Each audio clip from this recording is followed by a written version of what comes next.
Report with Mickie K, Andy Williams, and Lennox Smith.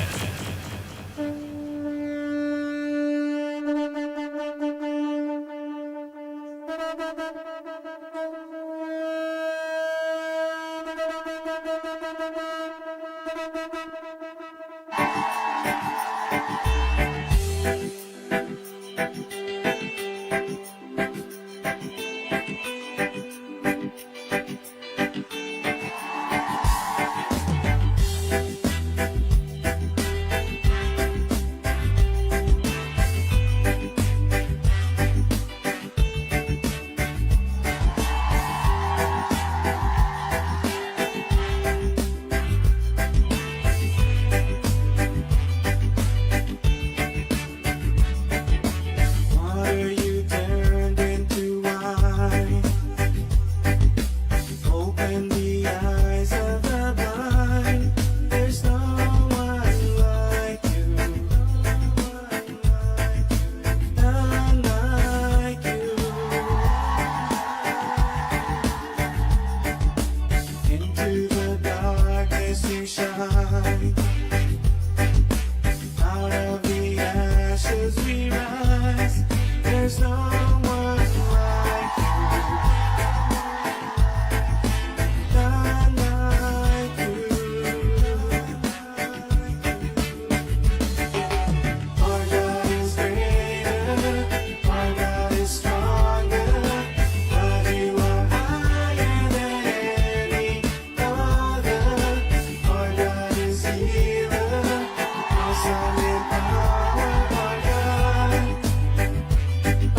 into the darkness you shine. Out of the ashes we rise. There's no one like you. None like you. Our God is greater. Our God is stronger. God, you are higher than any other. Our God is healer. Awesome in power. Our God.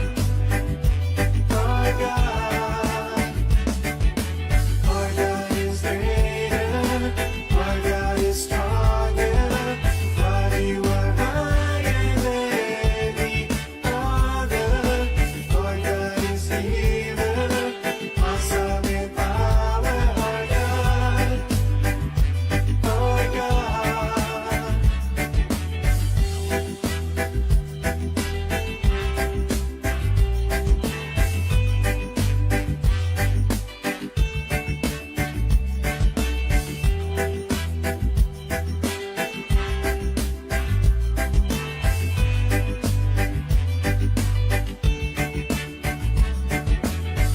And if our God is for us, then who could ever stop us? And if our God is with us, then what can stand against? And if our God is for us, then who could ever stop us? And if our God is with us, then what can stand against? Stand against.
darkness you shine. Out of the ashes we rise. There's no one like you. None like you. Our God is greater. Our God is stronger. God, you are higher than any other. Our God is healer. Awesome in power. Our God. Our God. Our God is greater. Our God is stronger. God, you are higher than any other. Our God is healer. Awesome in power. Our God. Our God.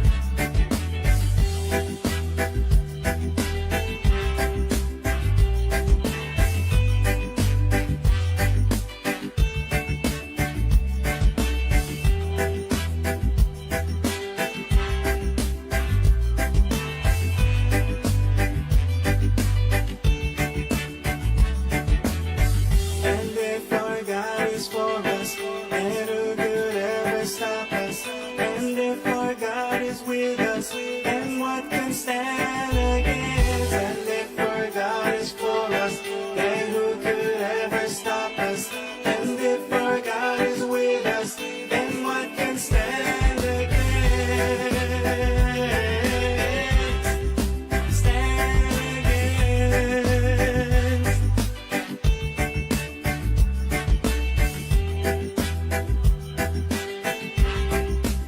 Oh boy, oh boy, oh boy, oh boy, oh boy. Good morning, Trinidad and Tobago. Time check, 28 minutes past the hour of 6 o'clock. And you're listening to the Ground Report. Yours truly, the Pitbull of radio in studio. Mr. Pleasant, good morning to each and every one of you that are locked on. Awesome in power, our God. Madeira, Nathaniel, Nazali, your Brady Bunch, Our God is greater. Our God is strong. Deborah, Roger, Damien, Afriza D. Mohammed, Our God is healer. Awesome in power, our God. Our God. Nazali and Mr. Ali. If our God Glory, is, then who could- Bernadette, good morning to you. and if our God is Salman Batiste, good morning. Matilda, stand against, Gloria Escala, pleasant good morning. Anne Brown, Robin, who could ever stop us? Noel, good morning. God is with us, and what can stand against? Stand against. Noel Rubin, man, morning to you. Joyce, good morning. Oh boy, oh boy, oh boy.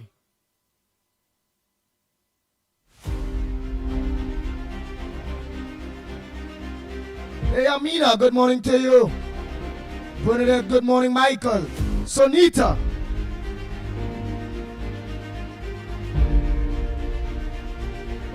Shuma Williams, good morning. Jason, Sukdir, Marlene. Hey Sean Smith, good morning. You and your wife, eh? Anthony, good morning. That's Carmona. Edwards, eh?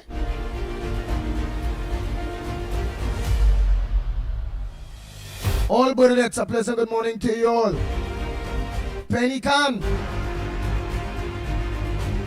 Rick, Peter Samlal Singh, good morning.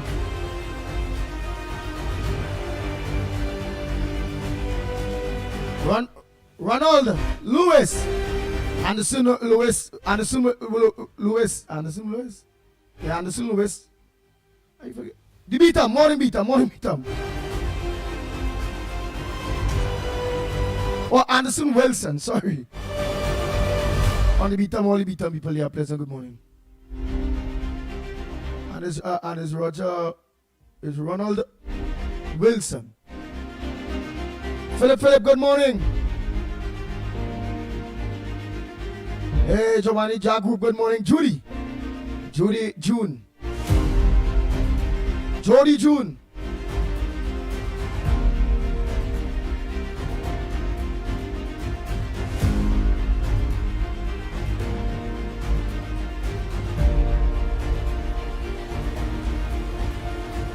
Mr. Clarence, good morning to you.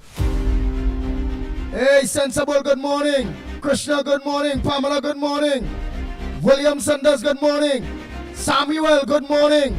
Marilyn Seacharan, a pleasant good morning. Diane, good morning. Anne-Marie Armin, good morning. Matilda Rhodes, good morning. Baby, good morning to you. Teacher Balmain. Video in Vancouver. That whole bunch, good morning. Stephanie George, good morning. Bujam John, a pleasant good morning to you. Sabrangani, good morning to you. Carmen. Dexter Tobas, good morning.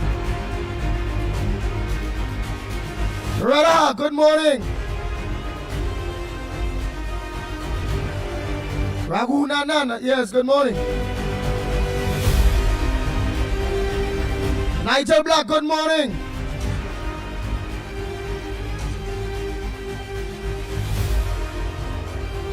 Nichols, good morning, Nichols. 007, good morning to you.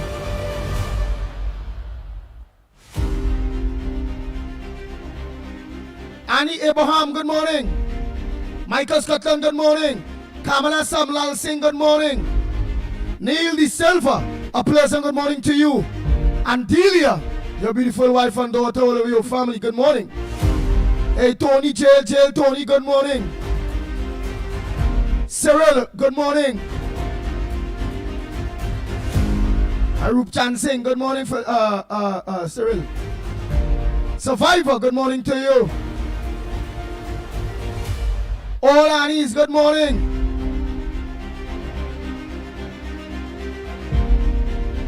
Miss Brooklyn, a pleasant good morning. Miss Lawrence, good morning to you.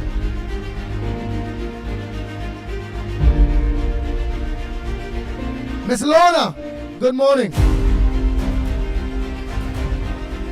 Miss Santa Cruz, a pleasant good morning. Annette Drakes, good morning.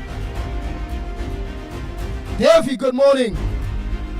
Drobati, good morning. Harry Lal.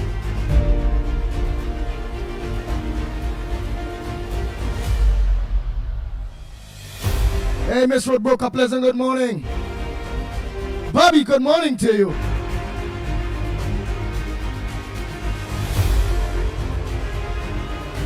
Rusty Nail, good morning. Big Ram, good morning to you. Dennis C. Paul and Johnny, good morning to you all. Kabul, good morning. Gaza Trini, good morning.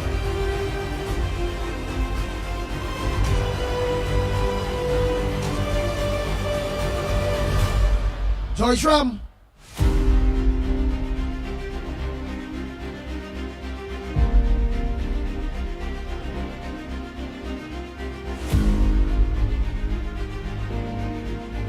Afreeza D. Mohammed.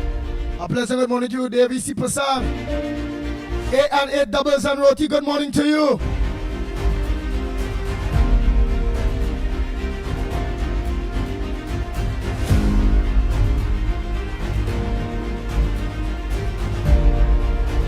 Hey, Raquel, good morning.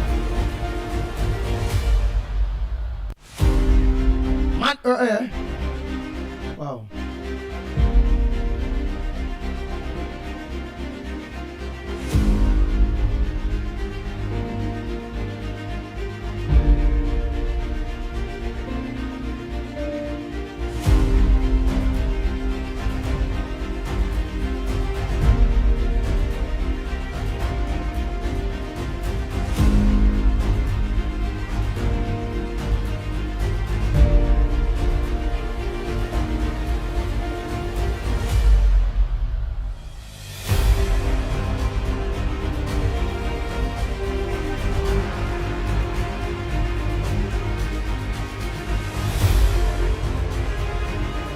V saying good morning.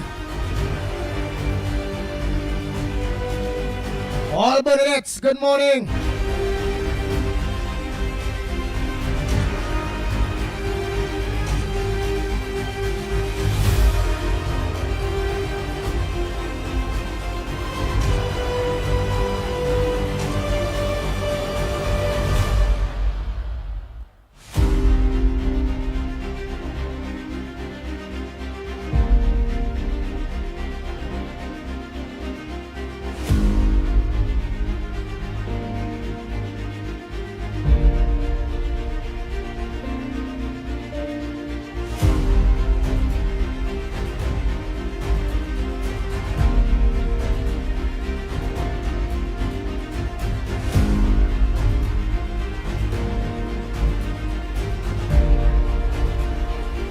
Tara, good morning to you.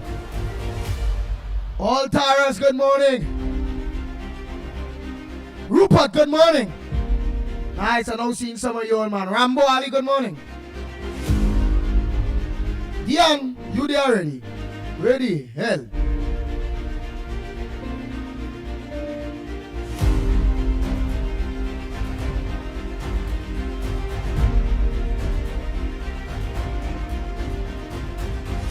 Roma Price, good morning.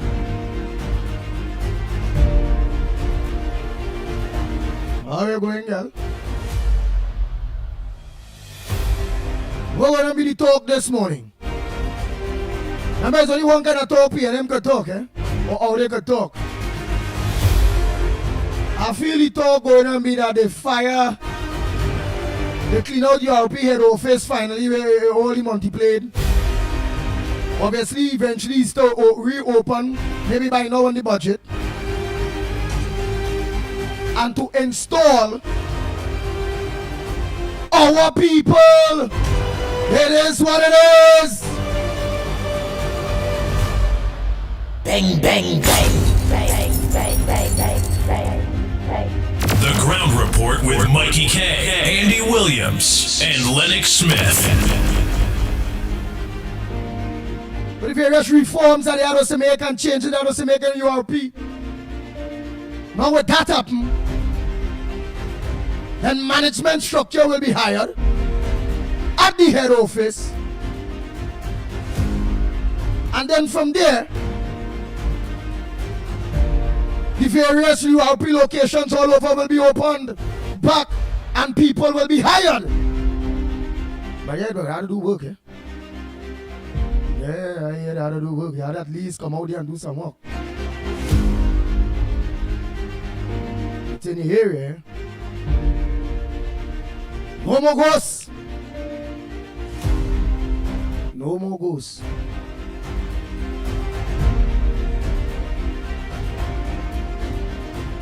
Alright, so as I don't show that day, that ought to be the topic, eh, papas?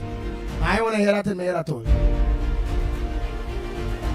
The government got to do what I got to do. The condition name will be hot.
Oh boy, Darren, good morning.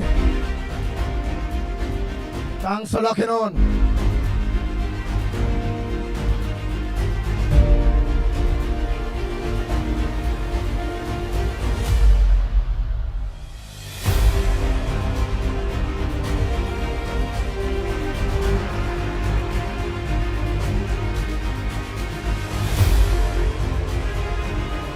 Roll Passat, good morning.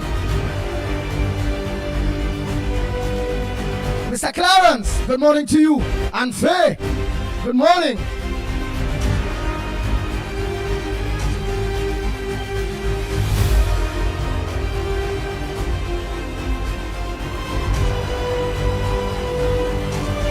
Dave, out there in Canada, good morning. Mr. Ramnarain, I see your missed calls. I tried to call you back, but I didn't get through. But good morning to you. Mr. Tabakit, good morning. COP, good morning, brother.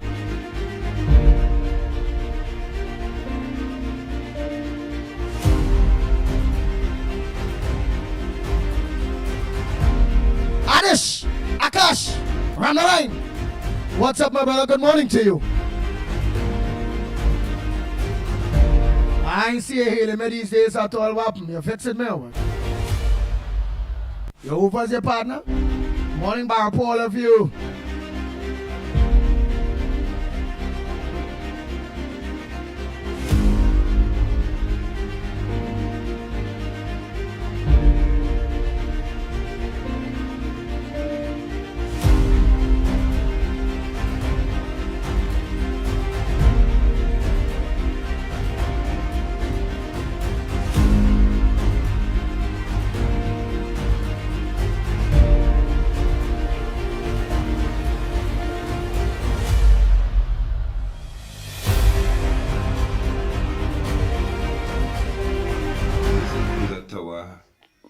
Doing Poiso lyrics right here in Trinbago. Poiso is lyrics without gimmicks. This Poiso was written for the 11th of the 9th, 2025. It's called... Oh boy, too long. That 8 minutes, man. 8 minutes. Wow. That's a little too long. Morning, Gummy Boy. I would like Lennox to verify this picture. And which media house is the person that take this picture. Because you're already denying it. You understand? They would make it look like artificial intelligence. But to me, that don't look so at all. He on one end, the man in the middle, and our ex-national security minister signed the paper. So that I feel they put that together. I feel like a real picture. And it's time that the Express or the Guardian, whoever it is, come out and clarify that. And let them know the 4th of December where they signed that. Because this was signed on the 4th of December 2024. So I don't feel that is like making. We know all these king like take the belt for line, the crown for line, everything. Yes, I'm better no public service. And the amount of abundance of lie. I seen a tape with somebody showing us where he denying this picture that ever take place. I would like Mr. Lennox, the brainiac, to clarify that for the people. I know Lennox will dig up and have the facts straight. Right? Thank you. Morning, Andy. Morning, Trinidad and Tobago. Morning, Gong Report. Let's listen to Miss Sandy Gandhi there. She has some good point. This is my opinion. This is my opinion, right? If the police and them, it's alleged, I'm just saying something. If the police and them involved with the gang leaders and them, right? Okay, who is searching the police vehicle? If in case they are involved in gang dealing and drugs, who is there to search the police vehicle from transporting drugs? That's the perfect thing, you know. Who's searching the police vehicle if they are transporting drugs for the drug dealers? You understand? And the next thing too, how come all this put on all the bright light when all they're going to look for somebody, all they're warning the criminals to run before they come? Because all they want to catch them. So this is my opinion. Okay, if a police is involved in gang leaders, right? Who is searching the police vehicle if they are transporting drugs and ammunition for the gang? So who would search them? You understand? Who's searching the police? The police searching the citizens and the criminal. Who's searching the police that are involved in the vehicles, right? Who's searching the police vehicle that if they are transporting drugs and guns to certain areas? You think anybody going to stop a police vehicle and search them? So all I think is common sense.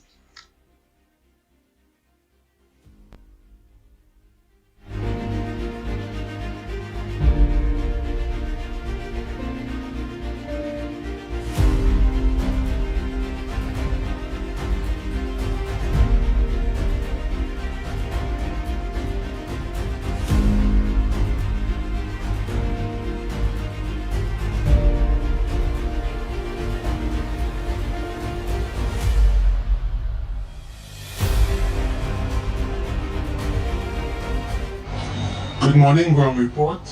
Andy Williams, Lennox, Mickie K. Andy Williams, I am appalled to see the state of my country and what my country has become. The country is overgrown with grass, weeds, and bushes, right? I am from San Fernando, and the place is in a terrible mess.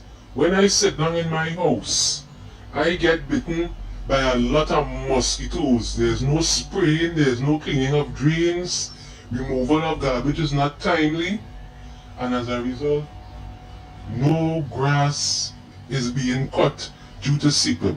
Now I remember that CPIP was closed down by this administration, and I believe it was transferred now.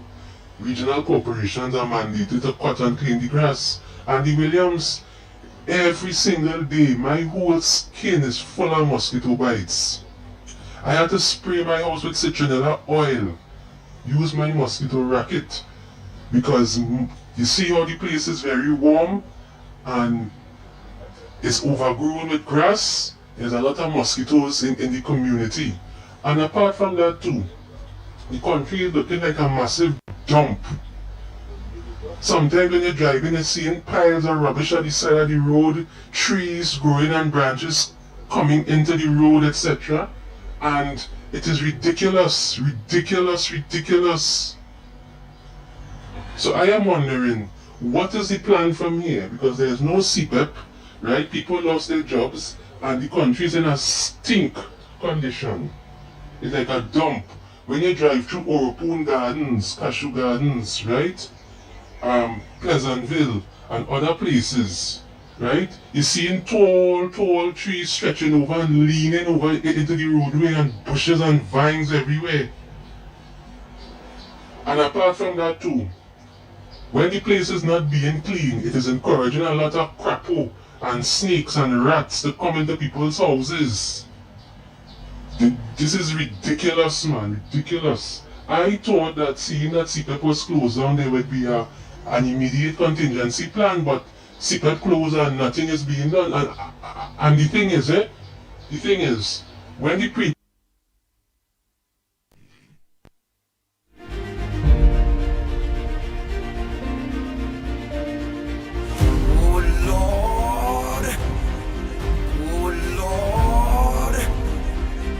Ground Report with Mickie K, Andy Williams, and Lennox Smith.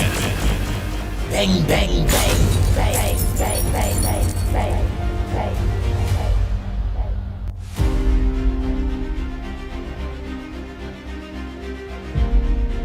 Previous administration was in power and they were not maintaining the country.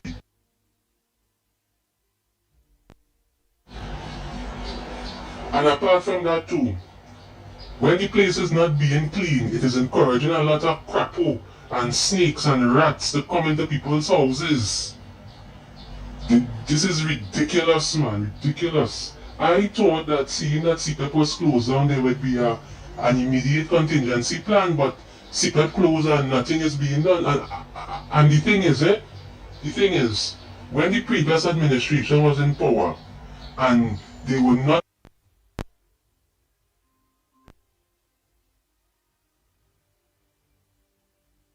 maintaining the country, this administration criticized them very heavily and harshly for the condition, but like this, and it's the same thing happening, and nobody cares. The country needs to be cleaned up. It is very stink. When you have a lot of mosquitoes multiplying, right, and flying and biting people, that is dengue. And I want to mention, the roads in San Fernando are at an appalling condition. There are sinkholes everywhere, potholes, swimming pools, ponds, right? Roads are cracking and no maintenance is taking place.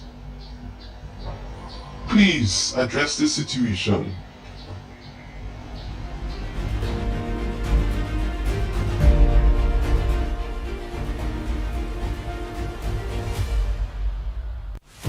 Bang, bang, bang, bang, bang, bang, bang, bang, bang. Hear me, name one.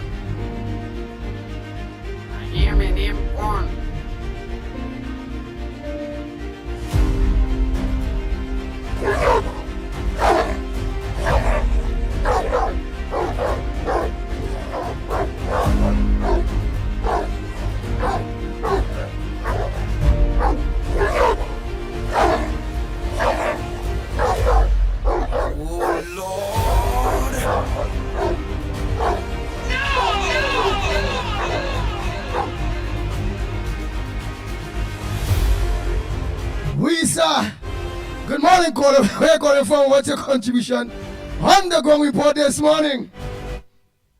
Good morning. I had to go quick and turn off my curry chicken because I didn't want it to burn because of all what I have to say this morning. Andy, here now. I want to say good morning to the miracle worker that they call Kamala Prasad Bissetsa. That from the minute Kamala came into office, the deaf was hearing, the dumb speaking and the blind seeing, right? Now we have a Minister of Environment to deal with the crap out, the snakes, the mosquito and everybody. I want to ask a question. Who dumped in the rubbish? Who dumped it? I never, Andy, are you listening to me? Loud and clear, loud, yes. Yeah, because I hear, why I'm asking, I'm hearing the talking in the background now. Oh, no, right? It's not this side. Go ahead. Okay, all right, but it's neither me. All right, okay. Yeah, Andy. Everybody get back on their senses and thing now. But I was asking, who dumped the rubbish? Who dumped it? It certainly wasn't me. It certainly wasn't you. And I never know CPAP used to clean up rubbish. I never know that. Andy, I will have to call back. I'll have to call back. All right, because there's nothing on here, nothing in the background. So I know what's going on. Lucky thing you take off that chicken curry. Curry chicken, boss man, you ain't easy now, boy. Boss man, you make my day this morning, yes, boy? Where the hell, boss man complaining about. Boss man, now, boy. Boss man, you're good. Boss man, move from boss. Yeah, Andy, sorry about that, eh? Yeah. I was getting up. Right. Yeah. Andy, he moved from the bus. He come off the bus, so he gone in the environment. Right? So why? But Andy, the state of the country was like this for the last 100 and how much days, Andy? What today's? Today's the 11th, right? 134 days. The country was always stink for the last 10 years. I never hear busman talk about that, right? Busman had to buy $600. So what for that? What happened for that? You come in here to complain now with the dog. You jump off the bus now. You jump into the Ministry of Environment. Oh, here now, Andy, let me tell you something, eh? This thing is looking so obvious. It is looking so obvious that you have to talk about it. You have to talk about it. You hear? Now, you know you display a tape. I hear they calling my name or something, so I wanted to play it for me. I hear they calling my name. Andy, they calling my name. You hear? And I want to tell all of them who feel that I have no education. Right? And I'm going to call the person name this morning. Julia Davy, let me tell you something. I have more education than you. I am older than you and I have more education than you. My parents pay for my education. Okay? I didn't get it for free. And I built up myself because, Andy, I'll share something with you. 2 ambitions I had growing up as a child, from the time I could walk and talk, is either to be a teacher, that was my first ambition. And as I got older, was to be a pediatric nurse. Unfortunately, Andy, it didn't pan out because of finances. Because, you know, in those days, in the 60s we're talking about, it was harder than now, right? Andy, I worked hard to achieve that goal. And then I couldn't get there. And I branched out into the private sector. I never worked. I was no lazy public servant. I worked hard in the private sector for a number of years. Okay? So when they want to feel that they could come and point fingers at me, my first job was in the punch, you know, as no porn star, you know, Andy. Okay? Yes, I did well from the time I entered school. I did well. So who want to come and point fingers at me? Let them come. Let them bring it on. Let them bring it on. And I hear in the next one on a PNM platform. I hear them, they on the same Pitbull and they're trying to be me answer. Up to now, when I hear them thing, up to now, me and say, boo. I just listen. No, you see, because Andy, I don't know why it is that they feel they're of the impression that I am illiterate. But Andy, the way I speak, The way I bring out issues and things, is that sounds like No, an no, no. illiterate Very, person no, to all you. no. Although I don't owe them no explanation, you know. And I have a photographic memory. You hear, that was God gift to me. I did well growing up. I did well in my studies. I was no failure. Right? And you're here now, our next failure who don't even know how he get in to prestigious school, coming to talk about a troll, a racist troll. But you know, Andy, the next person talking about racist troll, they'll have to prove it, you know. A racist troll is sitting on a board that deals with communication. Andy, in all the years that you all have known me, look at the group of my friends. Have I ever displayed any kind of racism towards anybody? But you see, Andy, when the argument is lost, they pull out the race card. That's what they do. But that gentleman should look good inside the PNM and see who's the big racist. It wasn't me that say I feel I was in Bangladesh or Delhi. It wasn't me who said the UNC people like they're from the Murky Lagoon and watch them in the eye and drag the bodies in their hat. No, it wasn't me. And it wasn't me that was on no radio and TV station, right? Cussing up Indian people, telling people to jump the wall, break down the door, deal with them. And Indian people was walking with sapat and lights in the head with orni. It wasn't me. So when all you want to talk about racism, take a good look in the mirror. Take a good look in the mirror before all you cast aspersion on people. And the majority of my friends are African people. I see that. Why would I practice racism? That. Yes. Why would I practice racism?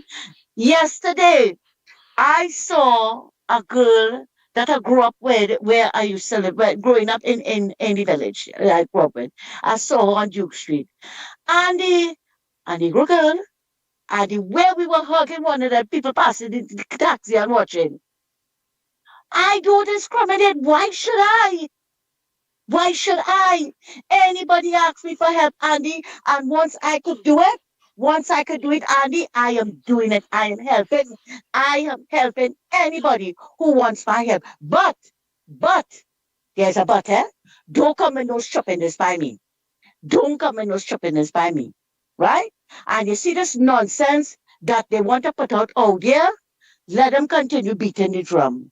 Because they're sounding just like a bunch of empty vessels banging on the pavement looking for relevance. Right? They could say what they want. They could say what they want about me. It really don't bother me now. But you know what? I had to raise it this morning. Right? I am no racist troll. I am a genuine person. I come here, I go all over, and I raise issues. Issues that nobody else they don't want to raise, or I bring the truth to people, because one of all their taglines is proper information, right? And before I leave, I want to say, well, I wasn't here yesterday, but I usually replay the program when I come back home and while I'm doing whatever listening. And Andy, I had a good joke yesterday that I was rolling with laughter. This morning I remember that I'm still rolling with laughter. That I hear somebody say, let me repeat what I say, because you don't have people here like to make confusion. Well, Andy, I nearly did. And we talking, and they went on other radio station spreading lies and propaganda, but coming to talk about who like to make like to make confusion or whatever. Well, look, I had a good one. And one more thing I want to ask before I leave, Andy. Did you all ever find out what happened to the PNM talk show host who was collecting money from the Ghost URP special project? Did you all ever find you all know if anybody found her, anybody found out who it was, right? Because apparently that's a secret, That's a secret. They were drawing $10,000 a month from special project.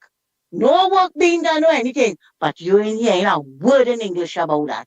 Not a word. But I want to remind all of those, Andy, all you who was with the PNM, jump out the UNC, went to the PNM, and because UNC win now, all you feel they're coming back here, right? To pretend, but all you have is scarlet letter on all you. Mocking pretenders. Right, Andy? Thanks a lot, and you take care and have a good morning. Let me go and finish cook now. Thank you.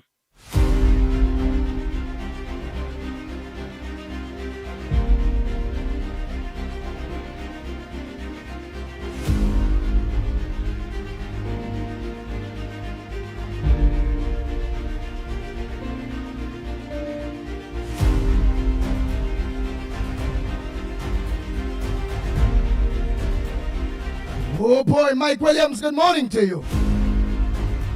Leon Charles, good morning.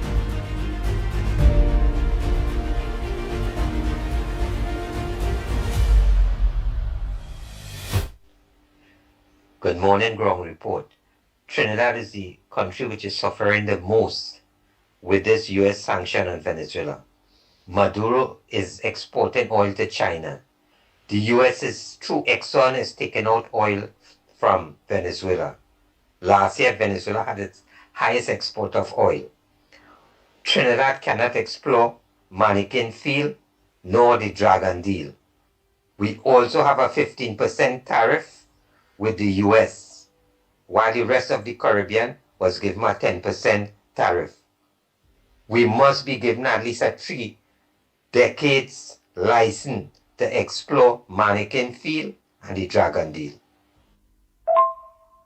Good morning, Ground Report.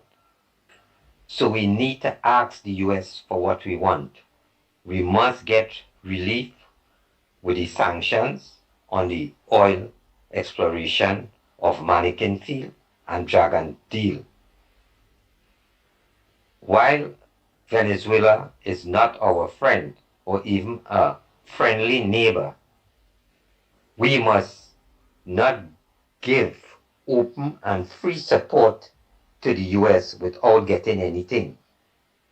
Perhaps the U.S. came down here to ensure that there is free elections in Guyana, but the U.S. has recently realized that they are being encircled by China in the Caribbean, in Latin America, and in South America. For example, only recently, the U.S. had to fight off an effort by China to take over fully the Panama Canal. Remember what Henry Kissinger said, America only has interests. They have no enemies, permanent enemies or permanent friends. And in dealing with the U.S., you must realize that it is bad enough to be the U.S. enemy, but even fatal to be the U.S. friends. So we must ask the U.S. for what we want and must not give them anything freely, because they will not be giving us anything freely. Thank Morning, Andy. Morning, Lennox. Morning, Ground Report. Mike W. here. Andy, I agree with you fully. I am a selfish Trinidadian. Right now, Trinidadians need to have all the opportunities available in the country, and you cannot have Venezuelans taking away the jobs, first of all. They're taking away people's husband. Some of them must be taking away people's wife. I am not sure, but I think, didn't most of them in the beginning come into Trinidad illegal, and then they gave them some kind of status in the Oval? So they didn't come in properly in the first place. I believe the way to go about it, this is just my opinion,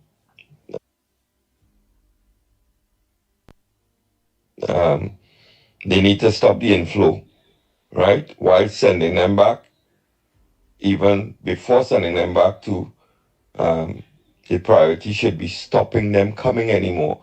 All these little fishing villages on the outskirts of Trinidad where the influx is coming, would be a good idea to set up some soldiers or some stations that could monitor these fishermen 24/7 and stop the inflow. then any of those Venezuelans who are serving sentences have been charged, they need to be sent back. And any of them that are working in bars and all that, the cops should be just making raids and sending them back. And then any areas where they're being employed for less money, whether they're being used by the contractors, which is not my business, send them back, charge the contractors. You could clean up the country with this Venezuelan problem, because you rightly said this morning, they're taking part in crime. How many people know you could pay a Venezuelan, how easy to take out people? That is what I'm hearing from friends in Trinidad. And, I believe you're 100% right. Unfortunately, some people might say, well, they have the good ones who's good neighbors and trying to make something good of this. Unfortunately, this is Trinidad and Tobago. This is not Venezuela. So, in order to take care of the country, every Venezuelan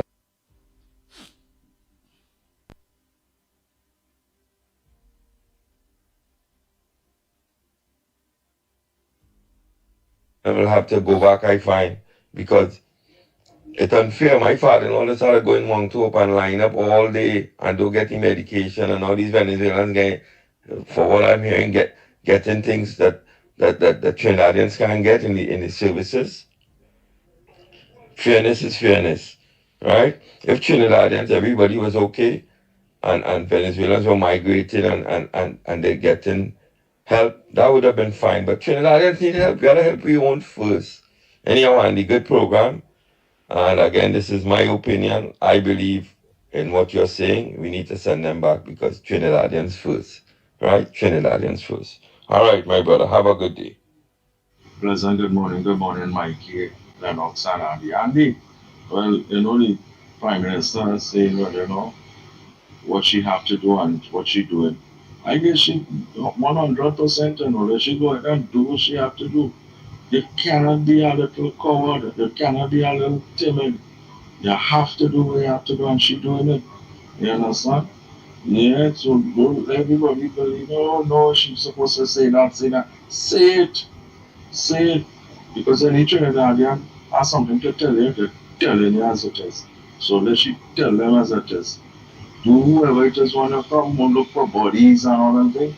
Or look, we go send it for in an email or something, you understand? We have no time for that. We have no time to waste money. You understand? But again, let me get some of the defense force soldiers and them on the borderline, boy. Put them down there, don't wait. You understand? We can get them defense force and them and put them up, and protect them citizens and them down there temporarily self. Put them down there. But anyhow, as the saying goes, small acts, this cut down big trees, eh? So when Kamala doing she thing, and they tell her she's small and she looking weak, she do what she had to do. Alright, blessings. Pleasant good morning again. Andy, this one is a quick one. Yeah, they want to deport the Venezuelans, and which I agree to 101%. But you give Penny go say and tell you human rights, you can't send them, because remember them bring them in, so they ain't gonna want to send them back out. So I just saying Penny go get upset with you, what you saying, Penny on your case too, you understand. So maybe just do what we have to do now. But one of your callers was really saying, be on the SOE, and they should be get scoop up. Scoop them up, man. Yeah, and if you do that, at least when that end now, we will have a smaller volume outside, and you might pick up some criminals inside that down there, and they should start doing that. Blessings. Morning, Andy. Morning, Mickie. Morning, Ground Report. Morning, Lennox, Trinidad and Tobago. Andy, I just want to touch on two topics. Firstly, I want to say all these bennies and them, we should just round up everybody who don't have the papers, send them back. We're not renewing again. You understand? When crime, whatever, or they catch up with them, send them back to their country. Secondly, I want to talk about Morning Andy, morning Mighty K, morning Lennox, Trinidad and Tobago. Andy, I just want to touch and say that I supported my Prime Minister 100% on how she stands. She needs to talk with, authority and show them that not just because she's a woman, but she in charge and, we're not putting up with any stupidness anybody want to threaten our country or our citizens. You understand? I stand with her 100%. Because if Rowley and them was in government, Andy, who you think the U.S. guns would be pointing at? Trinidad and Tobago too? Because, Maduro is his partner. You understand? And secondly, I want to talk about the Venezuelans. You rounds up and look for them who don't have the papers, Andy, who in crime. You understand? Send them back. We're not renewing no contracts again. Who get through the papers? I don't know if they're going to renew or not, but we're not renewing no contract again with nobody new and them kind of thing. You understand? We need to get back over Trinidad and Tobago. And we really don't want a war in this place. You understand? So thank you and have a good day. One other thing I forgot to tell you. In the east-west corridor, you see like from Dinsley and Takarika going down all the way to Tunapuna, is a real kind of bottleneck traffic, boy. I don't know. The traffic wardens come out and we know them is for traffic, them is to create traffic. When them there, it's worse. So better they don't be there, the traffic just flow better. I don't know what really going on there, Andy. I live right in the area. My son going to school right there. Just now I got to leave 6 o'clock to reach right here because it's almost at hour 1 something in traffic from right Twin City to Tunapuna right there. See what you can find out about an Andy, what they could do. They have a lot of streets that put one way and all kind of thing. I really don't know what's going on. Thank you. Good morning, Andy. I agree with all what you're saying, right, with these Venezuelan migrants. Because I just listened to international news with Trump, and he's sending back all them migrants. And I heard the other day he said that he cutting out all the food stamp from these people. They have to go and get work. I agree with Kamala. Send back all of them because they're not doing nothing to benefit the country. They're using up all our resources. Right, they're not doing nothing. They ain't paying health surcharge. They're doing nothing, and we have to pay all these things for them. Put all them on the plane and send them back.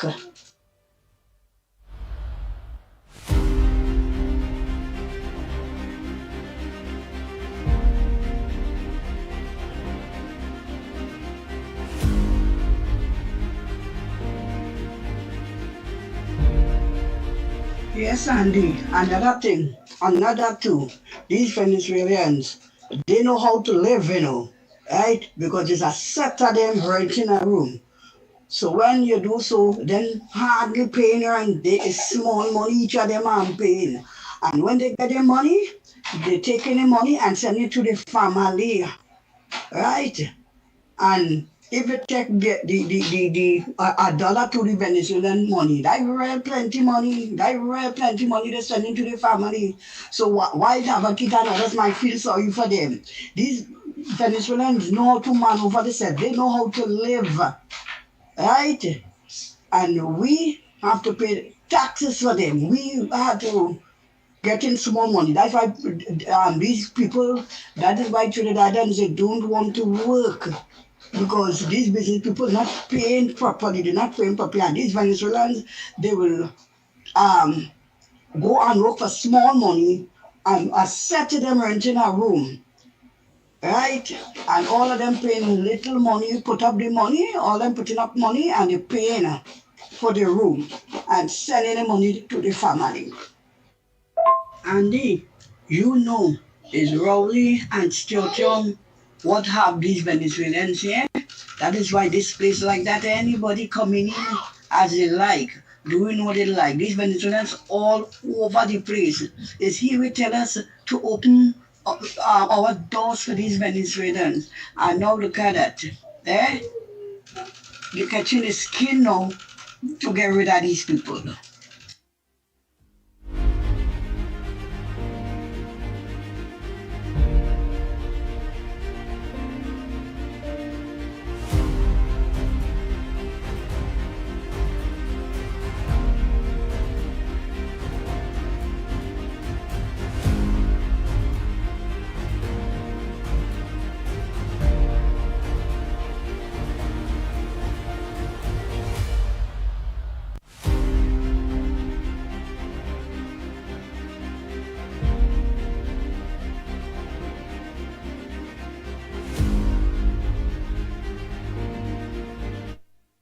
boy. Morning, Timothy.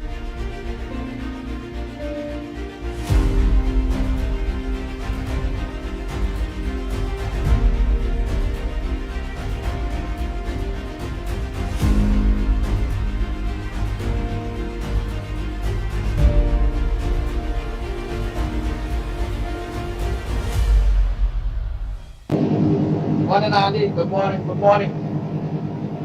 Morning, Trinidad and Tobago. Andy, I don't like what you do sometimes, Andy. I called you a couple of times. And put me in hold and other people calling 2 or 3 times. And if we have somebody else talking long and back and nonsense. Let me tell you something. I listened to all the conversation yesterday, and it's very disturbing. And one man just come to live in the United States, and he knows everything and talk about immigrant like himself. I understand that people come in crime and people come to make a living here. But you're talking about some people living in whole different, or they're living in different place, apartment, how many people living in. I don't know their problem. I don't know where these people living. It's not concern me. It's not concern. We barely hear it. We more hearing the engine of the truck, Kenrick. You had to give me something clean out. Try the next voice note and see. By hearing, you ain't like certain things, something so thing, but in between you're hearing. I'm going to try the next one and see. And they again, yeah. I'm not fortunate like some people, right? The hell I passed through in Trinidad, I had to leave and run. Right? I'm not fortunate like them. No? Nobody helped me here. Nobody does anything for me. I struggle on my own. And I bring my children over here. They have a better life. Not for me, but I have a better life for them. And I did it. Why some people talking about they bring their family and bring them to have a better life for them? What's so wrong about that? And somebody brings somebody else and want to bring out for their kids. So what's so wrong about that? Like I said, I don't condone the wrong things. I don't condone the wrong things, Andy. I be fair. It is not about politics, you know. This is about survival. To have a person live for a different country for a reason. You know? Why do you talk down to them like that? I don't care what ethnic group or what country they come from, you know. I'm talking about humanity. And nobody don't like me for that, you know. Don't go against me for that. But I talk reality, and I talk reality. Right? Okay? And somebody come and they build your country, they come and they work and they honestly work and they fight themselves into a problem. That's okay. But you don't talk down to about everybody else like that. Who are you? Who are you, man? I live here for over 40 years or maybe more outside the country. And live in other country too. I live in Canada for a little while too. Right? I know. Who you really think you're talking to? People try to fool you? Who you fooling? You're fooling me. Right? You're a fool. People who talk in Trinidad and talking this big talk. Right? You're talking big talk like I'm educated and I know everything. Man, you're full of crap. Right? You're a liar. Right? Okay? I know that. I really don't know what you're talking about. I lost. I don't know if the callers and them are all lost too. Because we conversation had anything to do with anybody that migrate from China to go to America or anything. The conversation yesterday had everything to do with all Venezuelans what about the country. It is what it is. I don't know if you take it in the wrong prospect. Remember, we also mentioned that it have Trinidad and Tobagonians that migrate, and if they're in the people country illegal, Trump should send them back. Kendrick, you legal here. And you doing what you have to do. You are registered.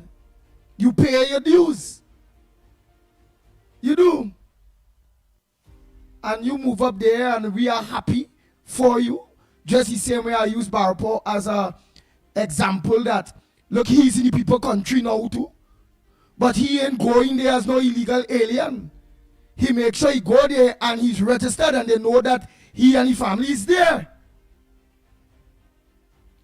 And I use that as an example to say, who in Trinidad that working, register yourself, go get work permits. And if it is you don't have work permits, or you're unregistered, get the hell out of the country. They're working in the bars. They're working in the groceries. They're working on construction sites. Imagine some of them working in lucrative jobs too, you know.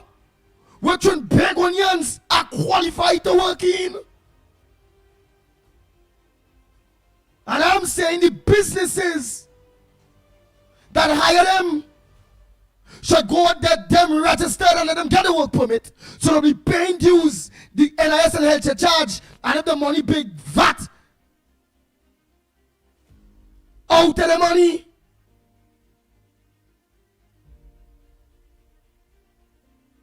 I don't have a problem with Venezuelans working here or being here. But I'm saying by the law, they should be registered. And it was unfair to Trinidad and Tobagonians, the working class, to be paying we taxes and the government buying medication and them using it. They're getting through with all the amenities that we Trinidadians and Tobagonians get through with, you know. I use an example to say, why? What Trinidad and Tobago as a house? Trinidad and Tobago house, they say are 1.3 million people. We don't have a deficit budget. So they watch if Trinidad and Tobago house are 10 people.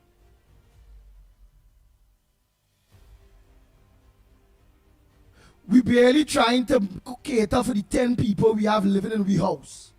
Who are to go to school, light bill have to pay, doctors have to see, dentists have to see, this had to happen, that had to happen.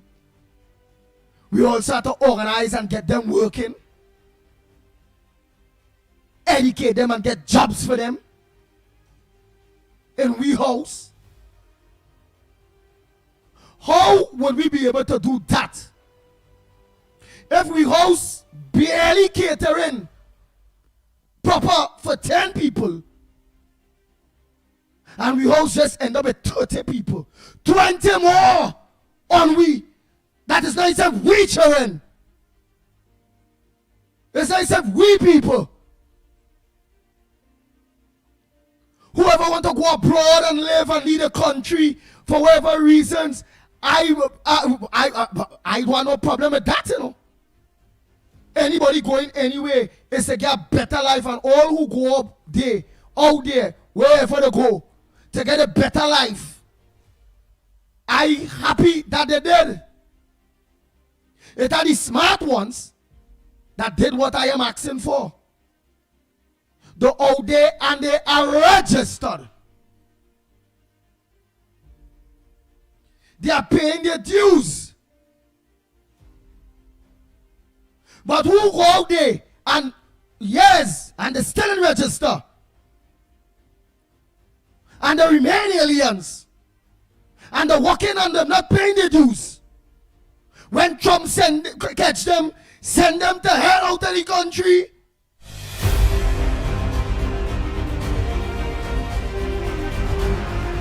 Bang, bang, bang, bang, bang, bang, bang.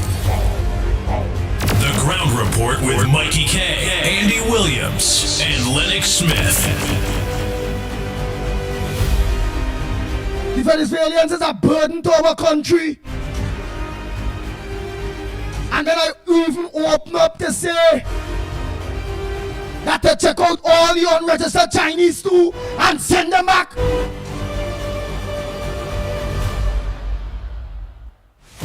The Chinese and them, or somebody that will lead the Chinese, they ain't committing no crime. To me, they're committing crime, but in a different way. Because all the businesses they're opening, they don't hire locals, so let me see, chief, the cook, the busher, washers, everything. And the workers, they are working with them, for them. The Chinese workers, are they registered? Are they paying VAT? Are they contributing to this country?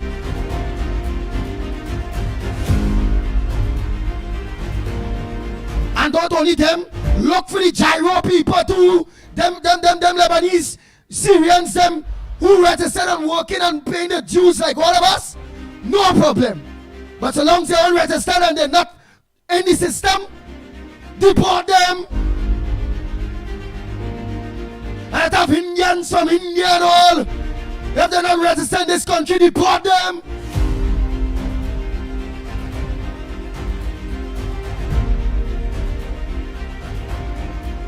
We don't have Africans in this country, whether it be Nigerians or wherever. If they're not registered to pay the dues like all of us, we throw them out of our house. If you're living in our house, you have to contribute to our house. Bang, bang, bang, bang, bang, bang, bang, bang. So I think you get twisted, Kenrick. Me not on you. Me not on Trinidad and Tobagonians that leave, went out there for a better life. Doing the right thing. Are registered. Are part of that new country. Are you not on them?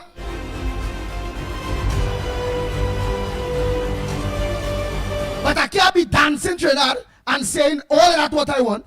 Because I know it are people go jump up to say, but Andy, why so? It are Trinidadians will leave and go America. It are Trinidadians leave and go Canada. And to work and to build and to mind the family and thing. And there's aliens. And they want what's good for them. I want good for everybody. But the law is the law. So I will say I want that for my people to get rid of all these people that don't register in my country. But say, nah, but I don't want Trump and them to deport Trinidadians. Deport them Trinidadians still. So long as they don't register in America. Throw them out of the damn country. And if they're not registered in Canada, throw them out.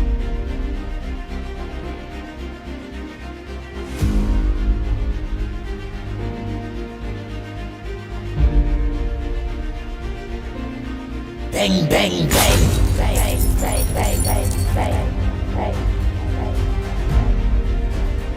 You're going in a man country, go the right way. Right, some days take a little while to get registered.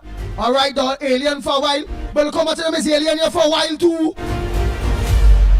They should have done being in immigration, doing this, doing that, to get themselves registered, get the working permits, and pay the dues. Help build the house.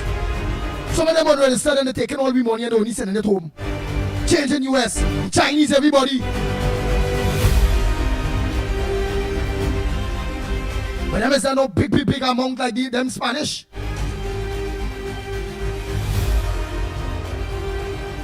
And they're not committing the heinous crimes. But they are doing real illegal things in this country. The Chinese. How much of them are? Lot of way. All over the country. The Chinese are running away now. They take over the grocery businesses now. The way illegal. And being unregistered is illegal. What are they telling them about?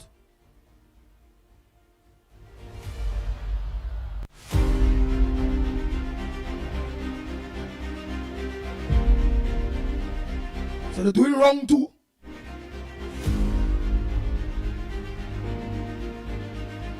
Who want to vex at me? It's up to all you. Everybody at a stance, and everybody at this. It is what it is. If ever I go into America, Why decide to go to live there? I put things in place to be registered.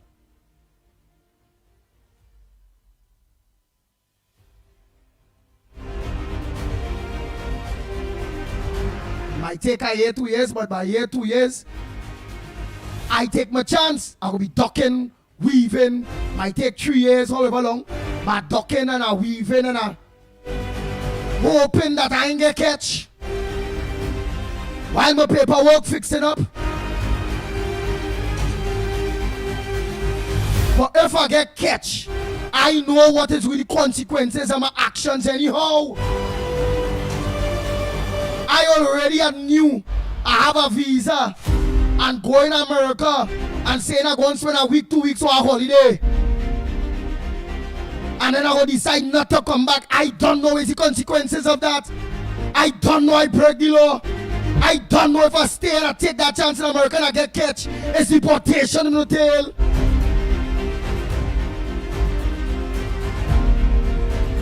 I will just hope I ain't get catch and I can get my paperwork in order before they catch me. But if they catch me, I can't vex.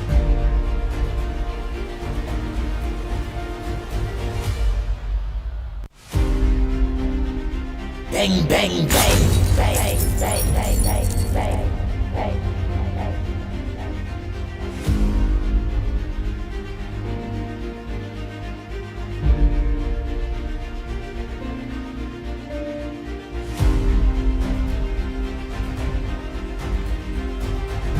And that's all I want, Monsami, you know. All I want again, I'm not saying the people can't stay, you know, but I saying if they stay here, register, pay the dues like we, they all. We're asking for wrong. That's all I trying to tell them, Monsami boy.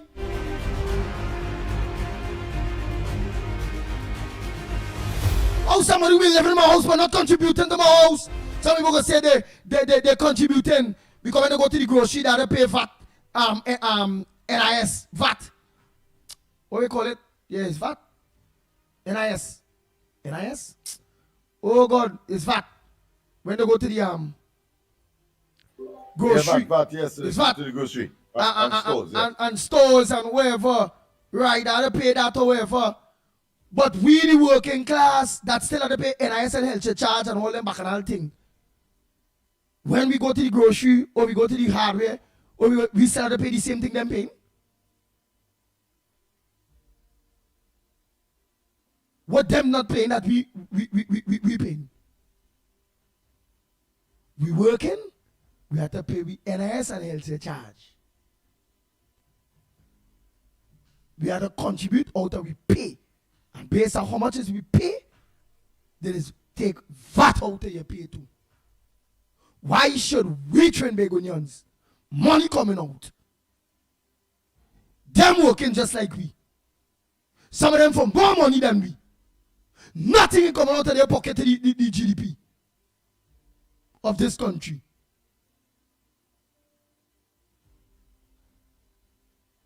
It coming out of we own. But them mustn't contribute and live here for free. What country in the world only know things that's run like that, and then some only want to fight me on that way? Or they go out to their own damn house? Or your home, or your house? Mommy and daddy walking. Or your attention living in the house? All your catering for all yourself and all your attention, all your home, all you know all your budget. Trying to make us have a budget too. All you go dress so, allow a family member take you all your 20 more people on all your 10. Them know all they getting money to buy groceries. The light bill gonna be more now because more people in the house, more ironing, more washing. They must come and more use cable internet, watch cable TV, live nice for free, and don't contribute to the house. That's all they're telling me. Watch Trinidad and Tobago as for their own home. What you want for your own home? You want one for our country, which is our home too, but in a bigger way?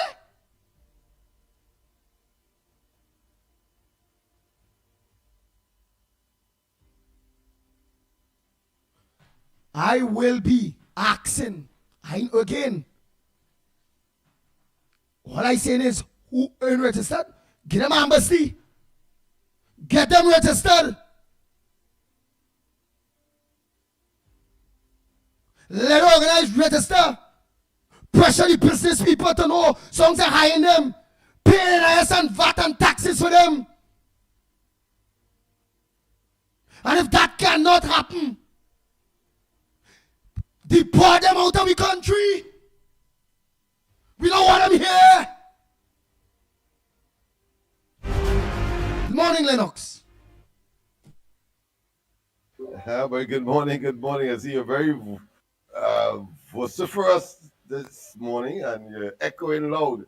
President want to all and sundry, east, west, north, south. Are you hearing me loud and clear first and foremost? Loud and clear. I wonder if people understanding why you're trying to tell them, boy, Lennox, the extra 200,000, 300,000 of them. Oh, God, is a burden on the treasury. And then it's still like the Chinese and not only them, you know, I saying all who want to register the Chinese and them too, the selfish. Them is the chief cook, bottle washers, everything. When they're building the groceries, them alone doing the work.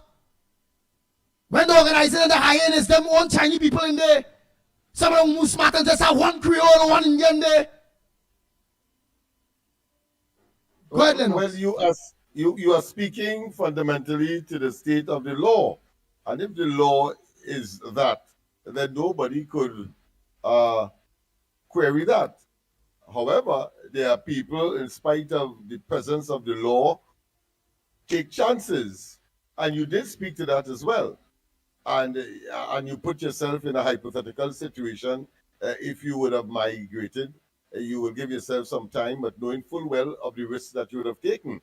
If that risk materializes, that is to say, the immigration and the because of some action that whether you planned it or not, whether it was advertent or inadvertent, the fact of the matter is that you are now placed on a particular list for deportation. So the law exists, and of course the alternative to that is that, as Trump and they are saying, you do the right thing. You come into the country, and there are certain mechanisms you can use in order to get status that would not attract the attention of the immigration authorities to act in a way that would be inimical to your interests and your intent. But Lennox, one thing quick before you think. Like how one thing quick, Lennox. Like how utterly. And every country. One thing quick, Lennox Smith. Has its rules. Like how utterly they're telling me, K2. Andy, if you was a Christian, you would not think like that. But the Bible say, obey the law of the land. This is not something that, why talking as Lennox say, please, only listen to what Lennox Smith is telling all you. I am talking on the grounds of what is the law. It's the law. So, be quite saying, I want the law of the land enforced. I could never be a Christian. For real? Lennox, I can't be a Christian if it is I want the law of the land obeyed. I mean that goes without saying that that cannot be an argument. The fact of the matter is this: that while you may be infringing the law, and because you may be attempting to mind your family back home or where you are, there will always be, of course, a sympathetic air, a sympathetic disposition. The authorities may take that into consideration when they are applying the law. But the fact of the matter is that if you're speaking strictly to the law of the country, and every country has its immigration policy and its domestic laws relating to aliens or people who would have found themselves in their country, born in another country or a citizen of another country, and those are the facts. Nobody could get away from that. To argue that on the basis of sympathy and empathy and some emotive, should I say, disposition, I think it is putting the argument out of context. The fact is that those are the rules, and if you are a Christian, one expects that you will not break the rules of a country or the laws of the state that you find yourself in, and that is And whether it is communist, whether it is authoritarian, whether it is a dictatorship, those are the rules. And if you breach it, then of course there are certain consequences that you will be subjected to. There's no way of getting around that. No way.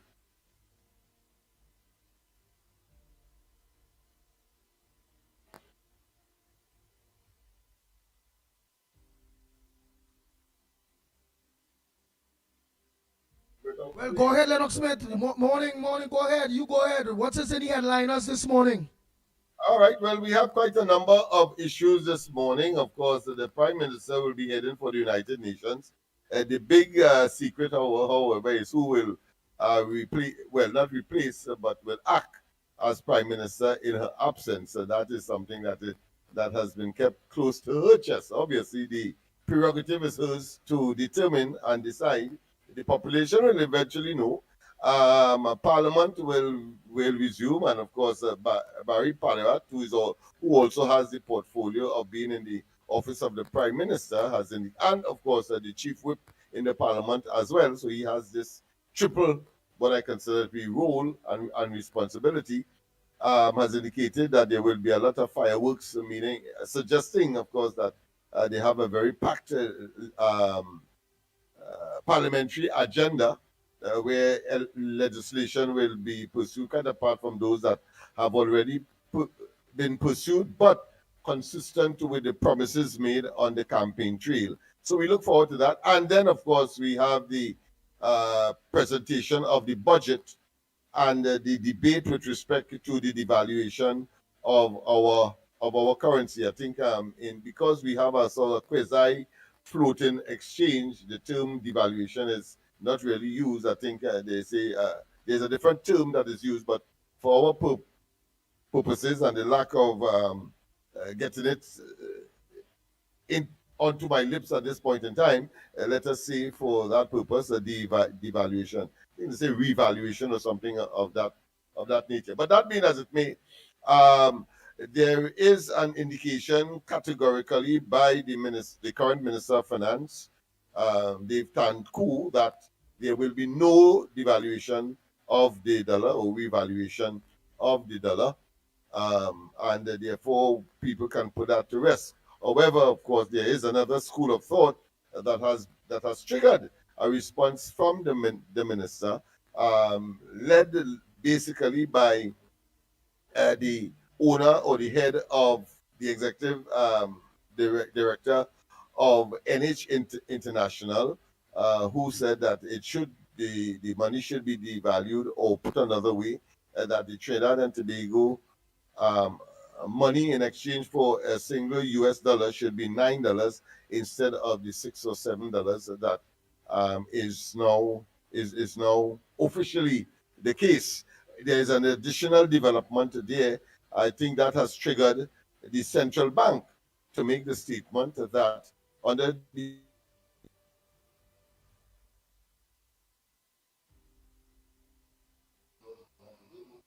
no one is authorized unless they get authorization from the central bank. And they have to, of course, sell or purchase. And therefore, that is an infringement of the rules I believe this and consequence and the warning, but in the media in particular, a lot of persons are purchasing and selling, which suggests that there's a vibrant, what is considered to be a black market for that particular commodity. And of course, it is no secret that Trinidad and Tobago has foreign exchange crunch. Dave Tanku's preliminary, to us at least, suggestion as to solve that problem. He says that the government has a plan. The first and foremost, of course, is to reduce consumption of foreign exchange by increasing productivity. So those entities that are engaged in export and earning foreign exchange. They want to put a platform or a mechanism in place to treat with that. And then, of course, items that would attract foreign exchange, such as the $4 to $6 billion annual food import to grow more food in Trinidad and Tobago, so as to develop substitute or replacement quality items, so that the demand for foreign exchange will now be reduced, and so in a sense attempt to equalize or generate the equilibrium that is required between the demand for foreign exchange and the expenditure that is associated with the acquisition of this particular product, because people use that as a business. And of course, the central bank, let me just outline what the central bank has said with respect to those persons who may be tempted to purchase from or buy from unauthorized dealers. The central bank is saying that if you get hoodwinked or you get defraud, blame yourself, because you have been warned. The banks or the institutions that you can purchase or sell foreign exchange to are listed. There's 13 of them here, but clearly there are more. But Answer Bank Limited, Answer Merchant Bank Limited, Citibank Limited, First Citizen Bank Limited, CIBC Caribbean Bank, JMMB Bank Limited, RBC Royal Bank. We have Republic Bank as well. We have Scotia Bank, Development Finance Limited, Massey Finance GFC Limited, NCB Merchant Bank, and the final one I have is the 13 of them, Export-Import Bank of Trinidad and Tobago. So those are the authorized would have given them the license. That Export-Import Bank is who? The former minister. That's a government bank. That's a government facility. It's more a facility really, but it is considered to be. But I not young. That's not young family them bank. No. I think it's NCB will be Merchant Bank, will be young family there. Connected. But export import, it's really a facility. From time to time, the government uses to give that bank a special arrangement with foreign exchange, where they pay in advance exporters, and then they collect the money. They collect the money from the importer in the foreign country at a discount, of course. So if it is that the item or the total amount you have to get maybe $1,000 US, well, they may well take a little $2 US for the service by paying you upfront, and then they collect from the importer in the foreign country, and they therefore give you the opportunity as the manufacturer or the exporter in Trinidad a little more flexibility and elasticity to do your business, buy more raw material, etc., and to pay your staff and all of the other ingredients that go into the production of an item. Hold on a minute. I thought it was important to treat with that, so that the public knows what the position is on these matters. Go ahead, my friend. Go ahead, Colin. Yeah. Lennox, you made some very good revelations there and explanation to the population of the country. But my question is, Mr. Awai was given a job by the Prime Minister to identify if there was a forex cartel, and he said conclusively that there does not exist a cartel. But I would like to ask him, where is the money going? Where is the seepage? Where is the leakage? Because I can further recall that under the PNM administration, they had given some leeway to foreign exchange purchased by businesses who are doing manufacturing, and indeed, as you rightly said, materials and things to carry on their process and business. But we have to look carefully at certain things.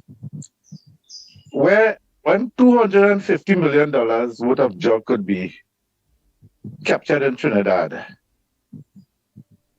drug cartels are not going to collect the $1 TT in our hand, Lennox. You sure? And I'm sure you'll agree with me that it's just a tip in the bucket. $250 million worth of cocaine in found in Trinidad. Okay, that's just an example on there, which is real. Where are this money going? How are they going to get this money, or who are getting this money to pay, and how are they paying this $250 million for that kind of cocaine? Somebody has to be getting that amount of US dollars. I'm listening. Go ahead. Magnificent point that you have made. I want to tell you up front. And while the current governor of the central bank has said, but that was preemptory, meaning that it was before interministerial committee that was set up to look into this cartel arrangement with respect to the dealing with foreign exchange in the country. So I wanted to. So his statement is preliminary and not conclusive. However, if you track the Minister of Finance and his recent statement in relation to the pro and cons of increasing the exchange rate, you would hear him talking about a cartel arrangement. So one expects that there is a report which clearly is not yet in the hands of the governor of the central bank. So he was talking preemptorily. And then secondly, of course, the report itself should give us some indication as to the concerns that you raised. A very good point that you have raised.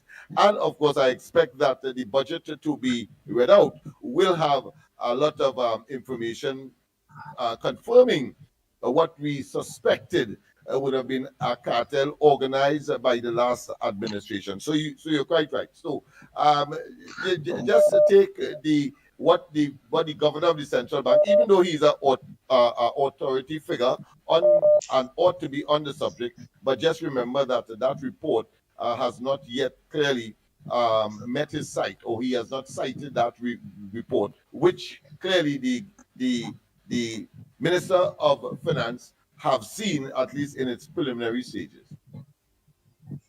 Yeah, yes, Lennox. But the other question too is, I'm glad Mr. Tanko have identified certain areas where our foreign exchange, in the normal transaction of business and normal running of the economy, where we use a lot of our foreign exchange to purchase food especially, and he has clearly stated that our agriculture input has to be correlated to our needs and not depend on foreign inputs like but most of our food, drinks and whatnot is imported. Sugar, all of these things that go into the production of necessary food are imported, and we do have to pay in foreign exchange. But the limitation that was created with the closure of Petroton has put a severe drain on the foreign exchange also, because remember, we have to pay for gas, which we purchase. I don't have the details of purchasing gas from Jamaica and oil from other countries or whatnot to keep the economy going. So that is a severe drain, and the sooner that we could get that refinery going, if it is possible. I don't know the extent of what they have achieved so far. We only hear that they are going to have it soon pronounced, as they have a plan to get the refinery going. That has made a serious dent in our foreign exchange, because remember, we're not selling as much as we are buying now. And also, now people want to say that I made a comment yesterday, and a man come and say, well, the Chinese not in crime and whatnot, and they always attacking the Chinese and robbing them. Well, if you don't have mangoes in your tree, nobody is going to pelt your tree, Lennox. So somewhere along the line, these Chinese have a lot of money, and when we do hear how much the robbers get is over 50,000 that they get in US and not. How is the Chinese sending back their money to China? What facilities are they using? How are this money? I'm sure it's not going the normal way. So what I hear with the Chinese partner, most of them groceries opening is really the Chinese government opening it through the Chinese Association. And these people, quite correct. Yeah, through the Chinese Association of Trinidad and Tobago, And the Chinese Association of Trinidad and Tobago is who the Israeli actually bargain for them, get them the money, help them open, make the links. Yep. And most of them, when they're thinking they own it, they is just really actually the managers of it.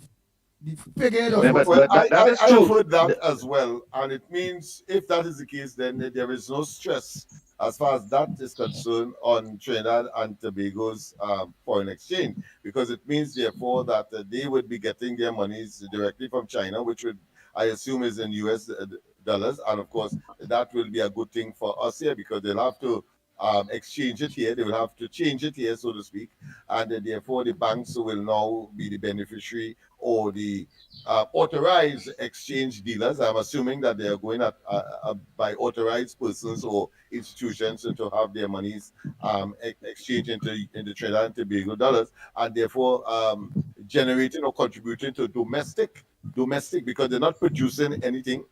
They keep buying, even though of course those things that they purchase requires foreign exchange. And again, if we know that the source is the Chinese government, then of course that doesn't put a strain on our foreign exchange. But the earlier Yes, matter that the Lennox. caller referred to with respect to food, yes, you are quite right that there should be a policy where, for example, sugar, which is a major input and a basic commodity that all of us consume, but of course in manufacture too. But we have stopped the production of sugar, and therefore there should be a resumption, at least for domestic consumption, and for those manufacturers who have an export market to send their products to. So I take your point, and that in itself will reduce the demand for foreign exchange in that way. Go ahead, my friend. But Lennox, I want to put in something here from my personal experience. I had the privilege of help organizing some papers for Mr. Desmond Carty when he went to negotiate in The Hague for the termination of the sugar production, the sugar quota. We had a contract with the EEC to supply sugar to the European economy, and the termination of that. Yes, the African, Pacific, and Caribbean sugar producing countries, right? So we had to negotiate because the EEC, the European countries, were producing tremendous amount of beet sugar. Plus, at that same time, Brazil sugar was expanding tremendously before that is just before they turn it into ethanol. And the negotiation was that they terminate the contract, and they had offered some incentives to the farmers to tie them over and to go into diversification. And today I am happy to say that after so many years in office, that money was given to some of the not the sugar workers in Kerr Limited. That money was given to the cane farmers who had a contract also with Kerr Limited. All cane farmers in the country had contract with Kerr Limited, and that money was their entitlement to do diversification and tie them over with the closure of the termination of the contract with the EEC. And that money was kept by the PNM, and I can remember Camille Robinson Regis saying that money was not given to the farmers, it was given to the government. But I have read recently where Kamala Prasad administration had probably given out some of this money, which is long overdue to those hard-working farmers. It was legally binding for them to get. And I support the government on that position, but maybe it took them so many long years to do that. I want to thank you very much, Andy and Lennox.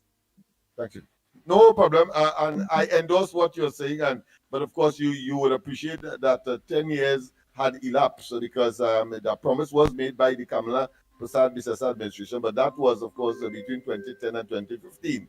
About 10 years has elapsed now that the Kamala Prasad administration is back in office. Of course, with the collision of interests, that promise has now been finalized. And so, of course, yes, I too endorse what you're saying in terms of commendation to the present administration one, and the fact that there's a promise that was kept, and the PNM, of course, said that they would have during the campaign of 2015, but reneged on it when they got into office, just as so many others. And I noticed, of course, Andy, one time that Imbert is now saying that that stick was broken in the PNM airs, and it wasn't listening to the people. But that was a meeting recently. I think it was only yesterday or the day before in Degomate. Just imagine Imbert is saying that, he being, of course, a major contributor to the stick breaking scenario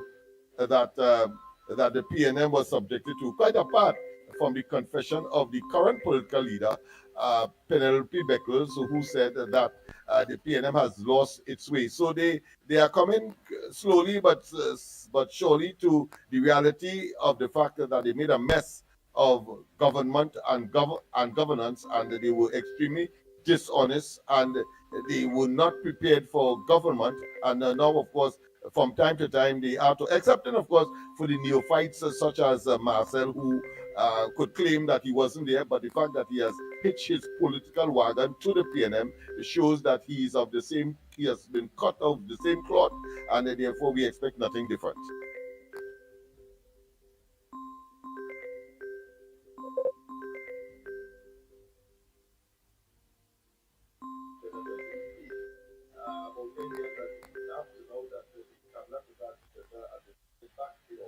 Of course, with the collision of that promise has now been finalized. So, yes, I do endorse what you're saying, with a commendation to the present administration one, and the fact that it's a promise that was kept, and the PNM, of course, said that they would have during the campaign of 2015, but we negged on it when they got into office, just as so many others. And I noticed, of course, and one time, that England is now saying that that stick was broken in the PNM edge, and it wasn't listening to people.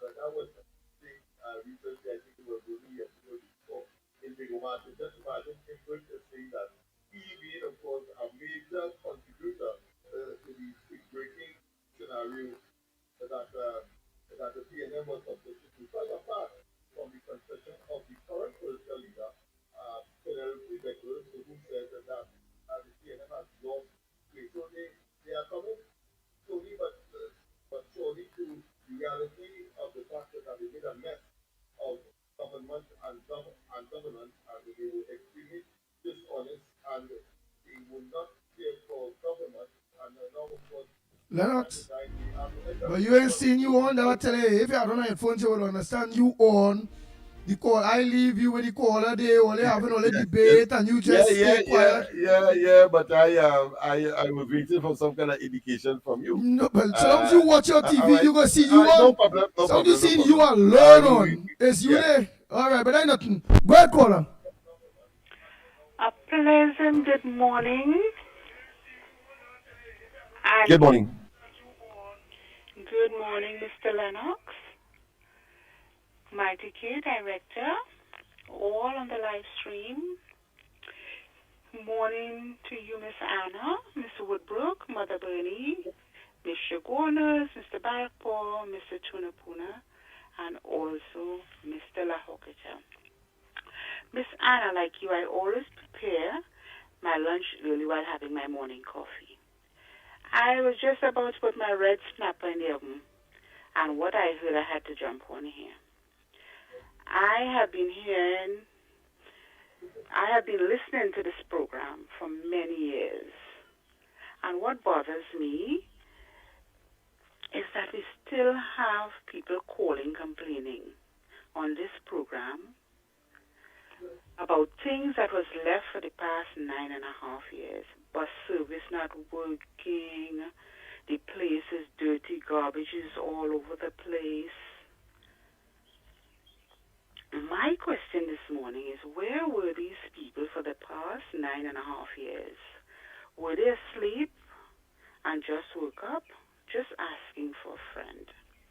Next, I am still hearing people calling this program. and calling our Honorable Prime Minister by her first name. We have to raise the bar and put some respect on her office, please. We have to do better. Andy, on the topic of the migrants, let it be noted that is another drain on our forex in this country. These people are not spending Trinidad and Tobago dollars in their country. Have a blessed day, gentlemen. Thank you, Andrew. Next caller, go ahead, caller. Morning. Morning, Andy, morning. Morning, Kenrick Prasad. Morning. Hey, I think you misunderstand me, bro. You misunderstand me. I mean, for you, I understand that they have to pay. I'm against that too. You're right. Because they have to pay the taxes because they're using the country resources. And they're using all the resources in the country. So they have to pay the taxes, but who to blame? You have to blame the people who hire them. You know? And this person will just tell them that they pay the taxes and use the resources of the country.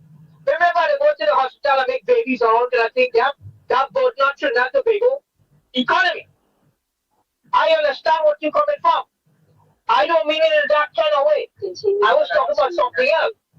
Oh, well, you know what I mean? Well, you go ahead. Right, because I understand I'm agree 100% yesterday. I'm agree what you say.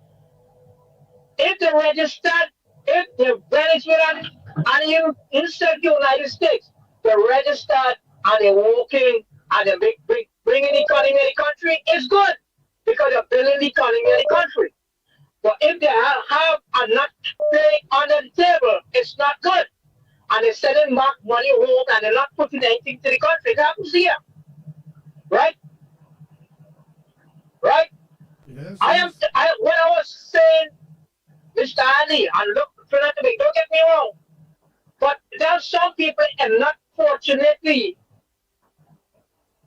to have this kind of money to come legally into the country and do what Mr.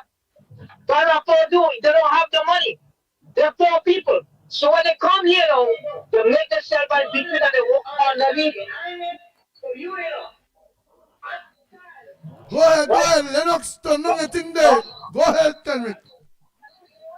And they walk their way up and they get registered. And they have a thing called, I think we talked about that before, a number that they pay the taxes, but they do not get anything back until they get their social security number. Right? But they have a tax to pay to contribute to the country. Right? They give them that you're allowed to apply for it, even if it's illegal or illegal. You can apply and the government give it to you. It's a number. And they pay the taxes with that, but you do not get any benefit. But the government collect money from you. I'm not saying everybody does that, but I just say. But what are you was talking about? And yeah, I'm agreeing with you. I'm not talking about all of that. You know? Don't misunderstand me. I know where you're coming from. You know? Well, all right. And well, that means the truck, right? The truck noise. You're right. But the truck noise in the background, like it, and we hear too good. Right. But if you listen to post or the first one, I was trying to explain to you. But I understand what you're saying, bro. I'm agreeing with you. I am agreeing with you because I work hard here. I pay my taxes. Think I want somebody. See, you work hard, you pay taxes, you're a businessman out there. You're a man have truck now, you're gonna buy next one. You can leave up there, come Trinidad, go back out. You registered, you paying your dues in the country. But them here, they ain't doing that at all. Yeah, but Ali, but you have to look at the both sides. You have to blame the person who hired them. And they have to be, and I'm agreeing with you, you could go look at it. And if they want to get um um if they want to get things done, they have to go to these business places because these people who business people are breaking from paying taxes, so they're paying the people under the table. I know how it works, and it's not them to be blamed too because they're supposed to register to pay your taxes for the government, and the former government did not allow them to do that. But this government have to make them do that if they want to stay in that country and work. Understand. Right? And if they don't, send them back. I'm agree with you. Yes. 100%. Yes, so long as they. So that is where I was coming from. All right. And even happen here, Well, he has said that you were making another sense. I suppose he has endorsed that, and he wasn't directing his argument to you per se, but was also being generic. I want to say, of course, beside me, on the back of me, you see, of course, a video being played. Well, that is thanking, of course, all the benefactors, the persons who would have donated books and monies and so on in order to satisfy our back to school program. I want to say that we have decided to make it a perennial event, meaning that throughout the year we discovered that, especially when we came down here to George Street, that before the term finishes, people will have exhausted their copybooks and notebooks and so on, and therefore we want to be a place where they can come and access when they would have, of course, prove that they have exhausted these items so that they could continue with their work without having to find funds in order to replace them. You're going there now, Kenrick, you finished? Yeah, no, listen to Lennox. Lennox was talking, so I just stopped. Oh, well, go ahead, you finish. Go ahead. Yeah. Yes, Andy, so don't misunderstand me, man. All right. Because so you agree all them foreigners and them. Listen, I said this, Andy, listen. I come here now. I would like to tell you, I work with a pay tax number before I can get my stuff done. And I work my way up, right? And I know what it's like. I know what it's like. I didn't have a set of money to go. Other people have, fortunately, but I was not Mr. Andy. I was not. I struggled, right? And to make ends meet, So I know what it's like to be on the ground. So that's why I talk like that. So we can't brand everybody. That everybody's supposed to, because you have, and you get yourself, that you have resources that you could do what you do and get through it. But there are some people not fortunate, and they have to go the hard way. It costs a lot of money to lawyer. $70,000 my newspaper to sponsor our 2 children over here. $75,000 US. And I know how much it costs. People have that kind of money lying around. But Kerr, what would you say to those persons who believe that it is unfair that after people have spent so many years there, not registered, of course, ducking immigration, etc., and then suddenly ICE, they call it, that group put together by Donald Trump to, of course, get rid of them, or should I say, have them repatriated back to their country, even though they may not have a track record of crime and criminality as the criteria that we have set here in our own jurisdiction for the immediate repatriation of foreigners that may be here, including, of course, Venezuelans. What would you say to those persons who are still emotional and sympathetic to such persons who may not have done any wrong except, of course, be in the country illegally and got caught? Right, I will answer that question. Some of these people here come like an H-2 visa, right? And some of them come like a work permit. They work in the farms and stuff like that, and picking apples and grapes. Do you understand when people who they have workers who are asking for workers to come over and give them a visa. Those are some of the people that they're picking up with visa. And in construction place, see, a lot of people don't know. A lot of people in construction place. And some of these people who is here is illegally for many years. I understand, Mr. Lennox, what you're talking about. And they should have applied. They should have tried to apply for some kind of status. And some people have the papers going through already and they pick them up. Some people who was ill status have the papers and they're picking them up.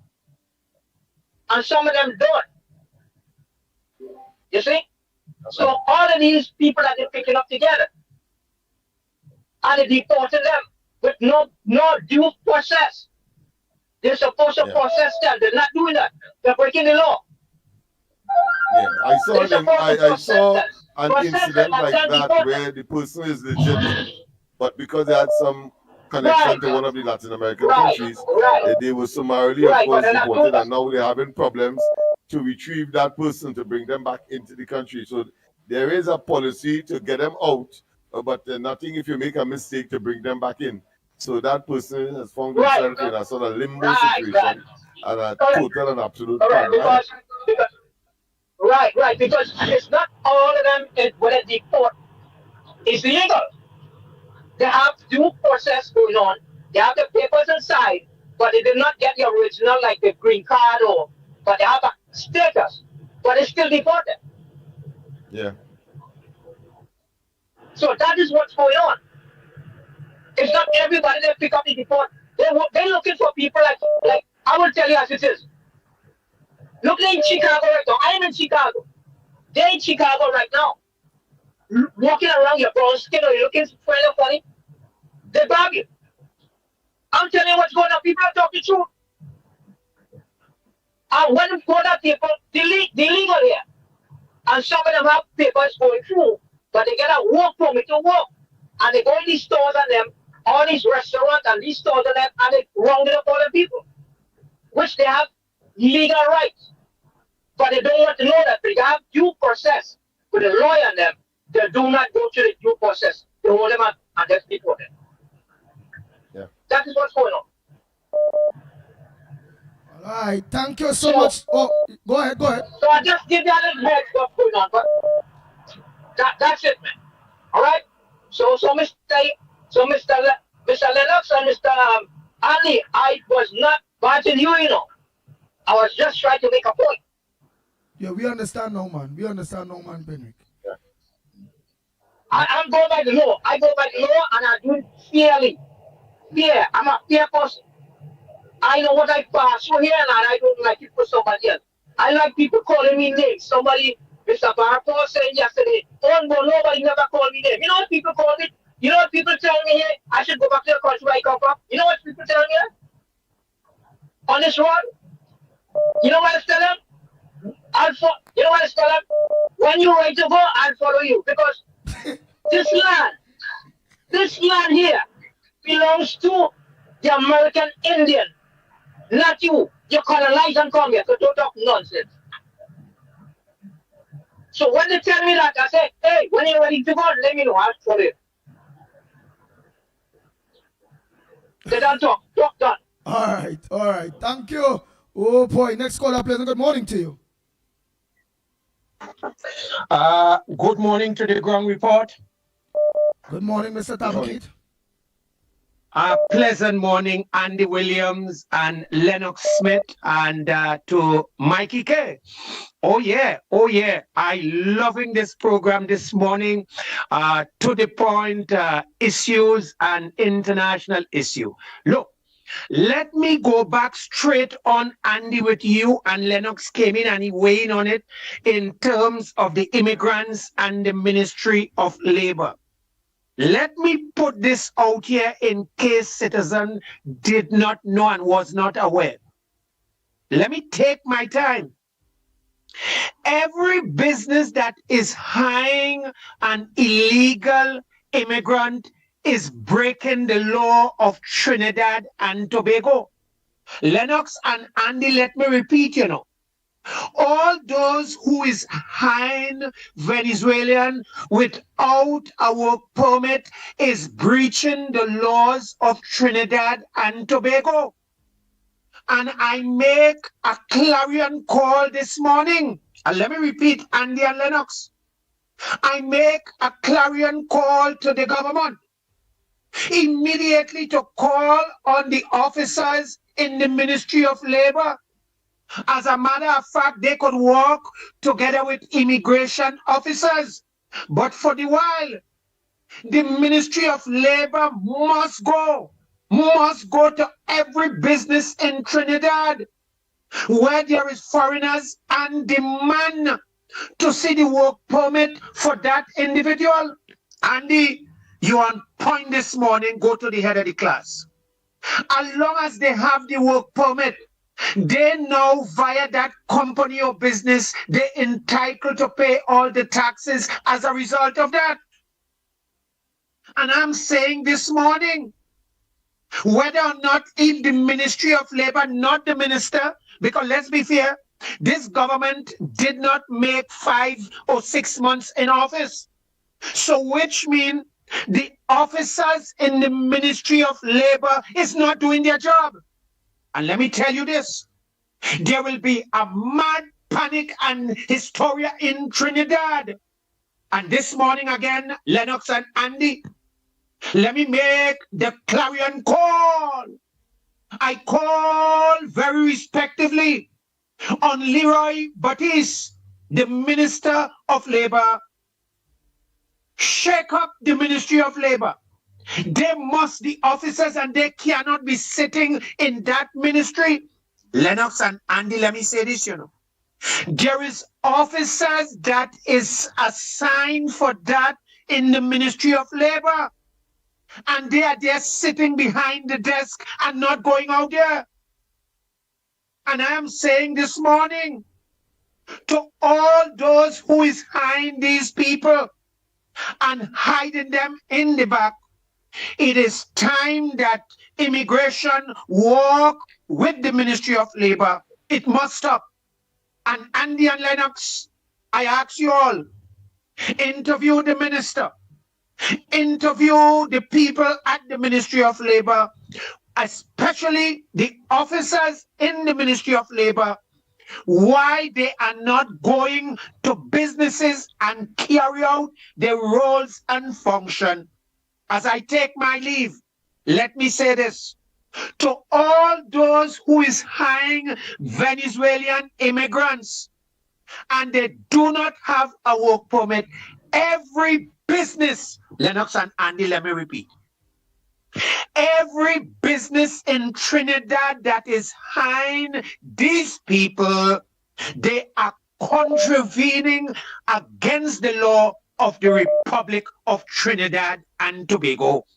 And there, my two brothers, Andy and Lennox, you all have a job to do to help our government to straighten out this and call on the officers in the Ministry of Labor. Move from behind your desk and go out there and do the job. Good program, tabak it out and off.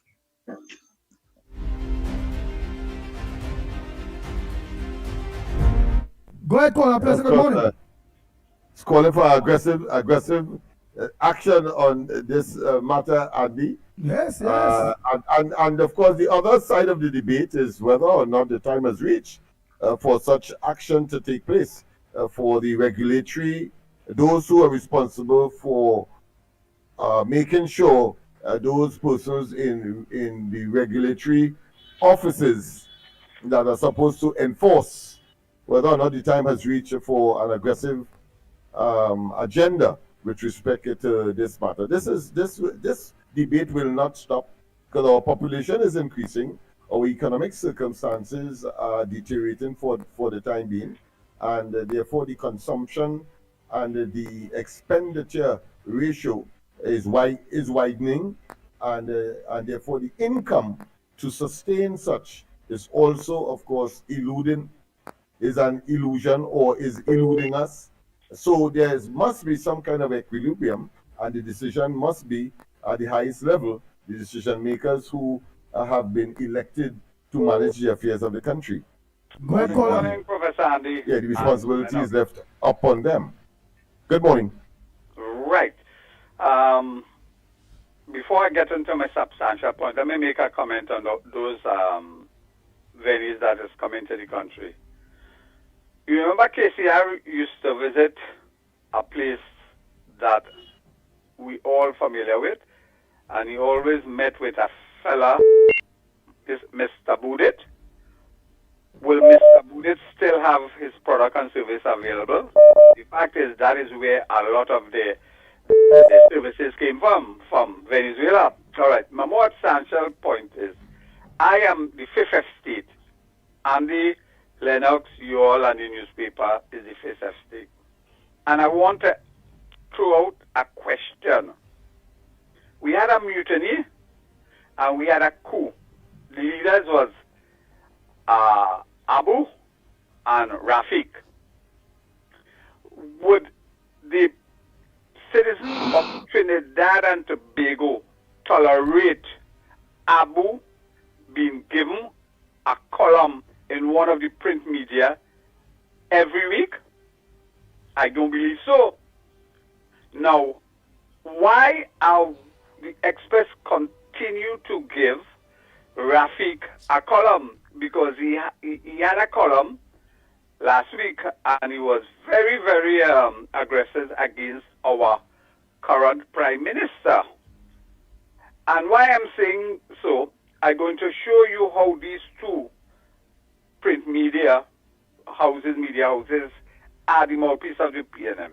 A couple of days ago, probably a week, you remember the lady who said jump the wall and deal with them? Well, we have seen her all over the place with the current opposition leader.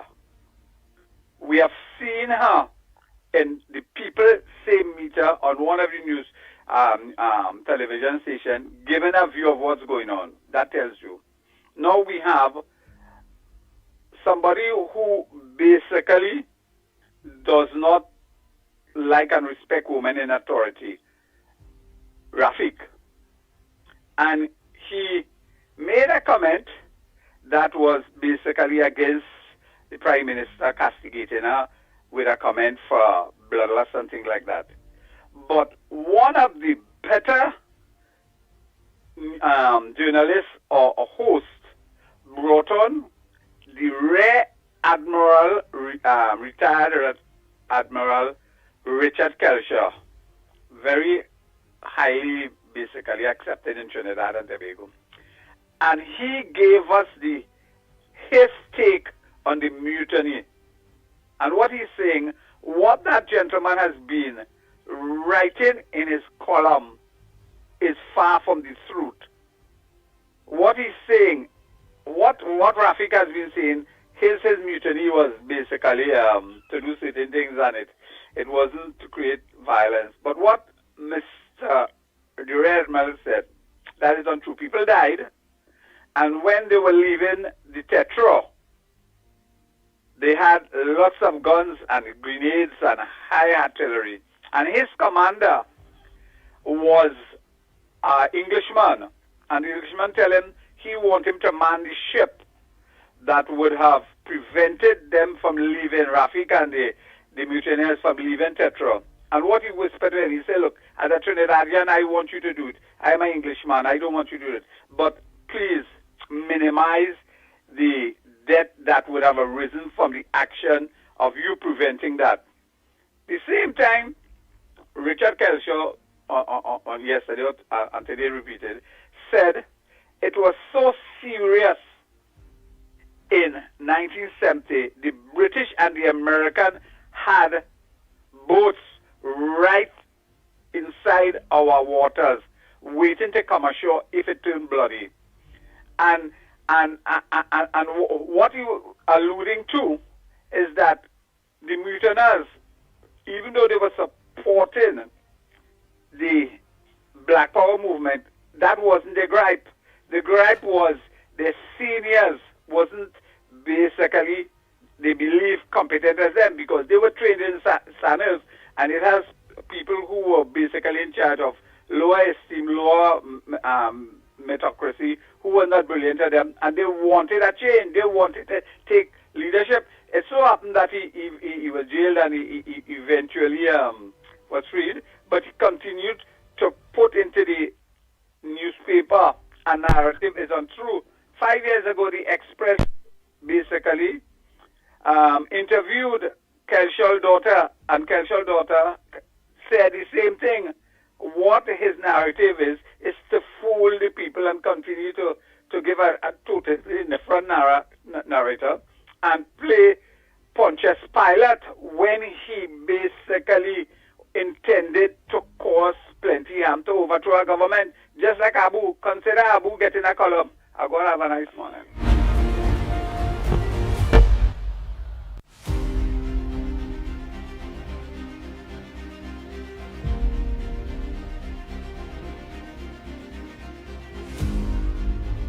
I see that, of course, he was talking about, of course, hidden agendas people would have. And that is stereotypical of human beings. Whether or not it will be allowed to flourish, whether it will be allowed to foster, that's a different story. And in fact, it wasn't, because, of course, it was preempted by loyal persons who felt it was what it was, a mutiny for whatever agenda, one of which, of course, the caller just mentioned, that is not generally in the public domain. So that is it. Of course, there are some other issues that we want to share with you. So the U.S. Appeal Court, for example, in the case of Steve Ferguson, well, they have upheld the 131 million US judgment against Steve Ferguson.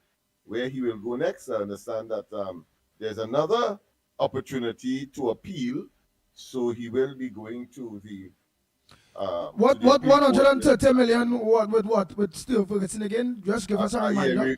Remember in Florida when he and former Minister of Finance Quaitong were found guilty in the racketeering matter that emanated from the corruption scandal at the Piaco Airport. Remember that? Many decades ago, nearly 2 decades ago. So that's 20 years.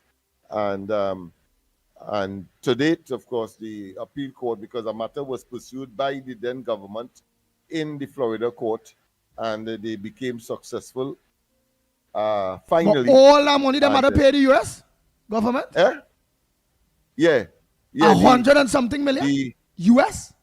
Remember, that was the matter where the judge said that Limo or Amon was a liar, was a perjurer, and so he could not represent the government.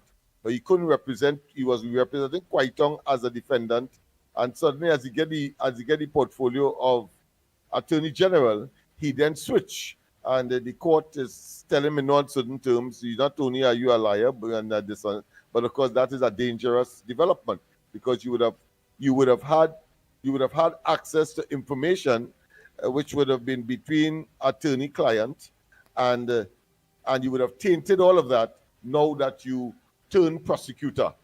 That is how he was dismissed. But of course, the Trinidad and Tobago government had to hire a different firm in order to continue with the matter, which was accepted, and they were found guilty.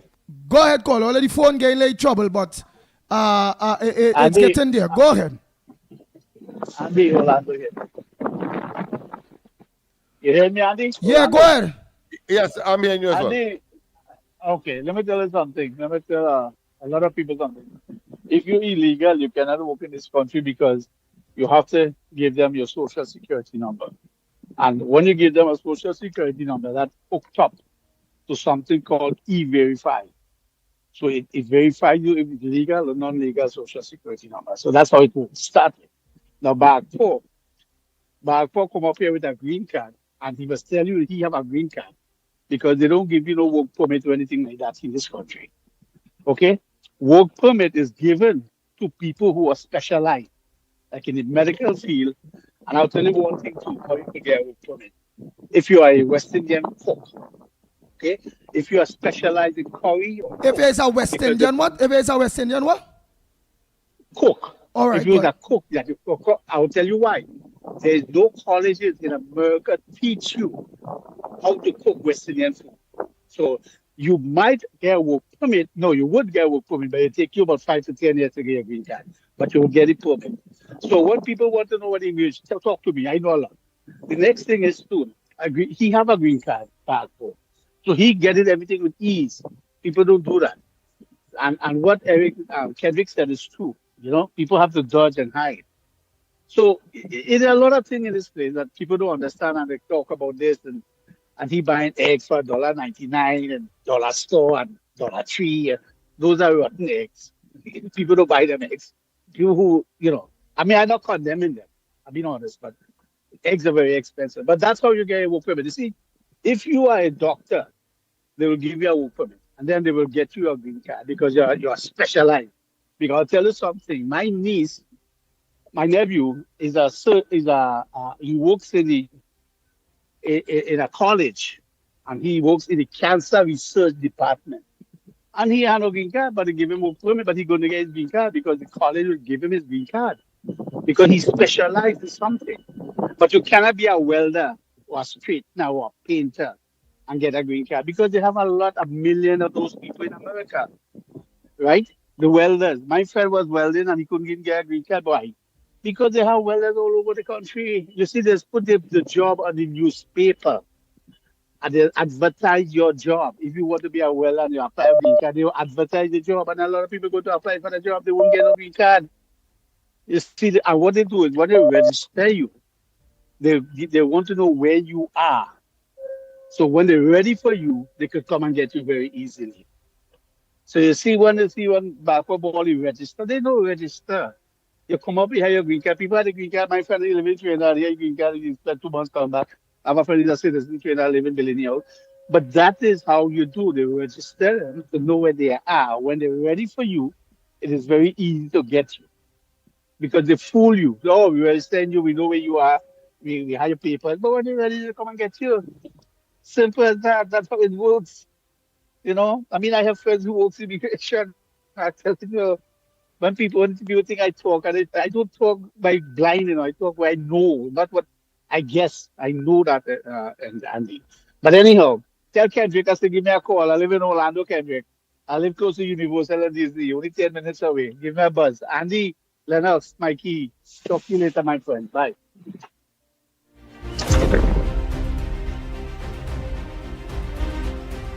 Right, somebody said, Andy Williams, that's truth what he is saying. $, 3 eggs, or wherever, I don't know what that is, to buy. Basically, he's saying that his egg that may not have been classified as totally healthy. So whoever buying cheap eggs is not good eggs again. It's cheap thing no good, but good thing no cheap. I suppose. All right. That is applicable here. But the caller raised another local point, which is of course the SME in the single market and economy, and probably that is why the CARICOM is struggling with that part of the arrangement of the Treaty of Chaguaramas, the intent to open up everybody's economy to each other, because if it is that, for example, if you are coming here and you say that you are a carpenter from, let's say, Grenada or St. Vincent, you understand the challenge just as the Americans have, that if it is we have a sufficiency or maybe our oversupply of we have enough area. How we go bring in other people? So there's no need for us to give you authorization to come here to add to the oversupply when you have a dire demand of people who have the skill and cannot get work in the country. Right, and in the construction industry, the Venezuelans picking up that. Makes a lot of sense. In the construction industry, the Venezuelans picking up that. A lot of them working in construction industry, and it have all these qualified people in Trinidad and Tobago. And the bars and the groceries, it have enough people in Trinidad and Tobago, whether Indian or African, to I work in agree the with bars you. and the groceries and all them thing. Yeah, I agree with you, but the difference is this: that they are prepared to work for less. One, they don't have the constraint of having to contribute to the national insurance system. The government of the past has registered all of them and make them, in fact, legitimize their presence, but putting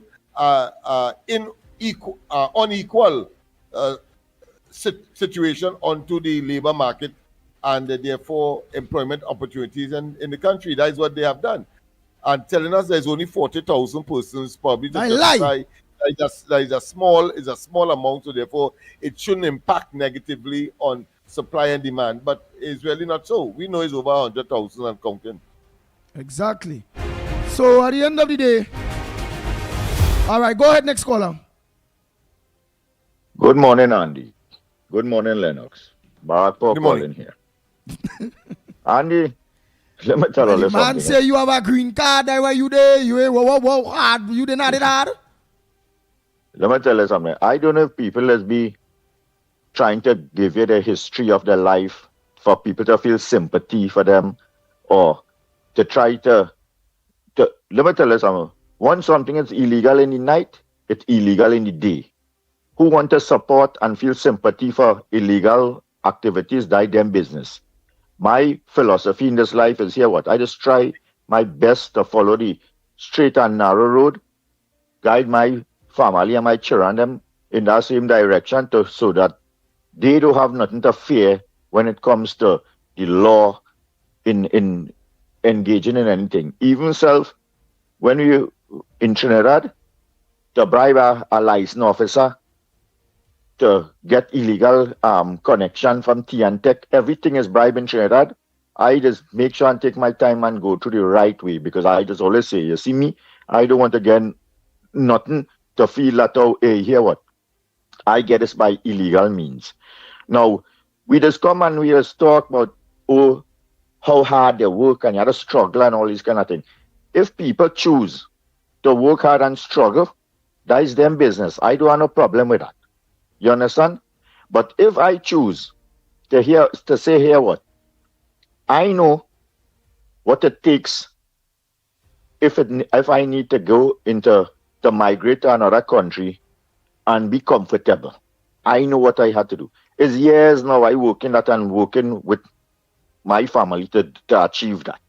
I didn't come here just drop and say, okay, now I'm going to get a job and I'm going to this and that and all kind of dotishness. And I not gonna preach no sad story from when I did come up here and I had to so I know real people who up here that doing the illegal thing, hiding and working for next to nothing, with the intention that anytime they get catch, they go back to Trinidad with a little money in their pocket. Who want to do that? Die them business. I want to come and bring my family in a place that there's things you need to do, things you need to follow, and there's a tremendous, vast availability of opportunities for you to live here comfortable.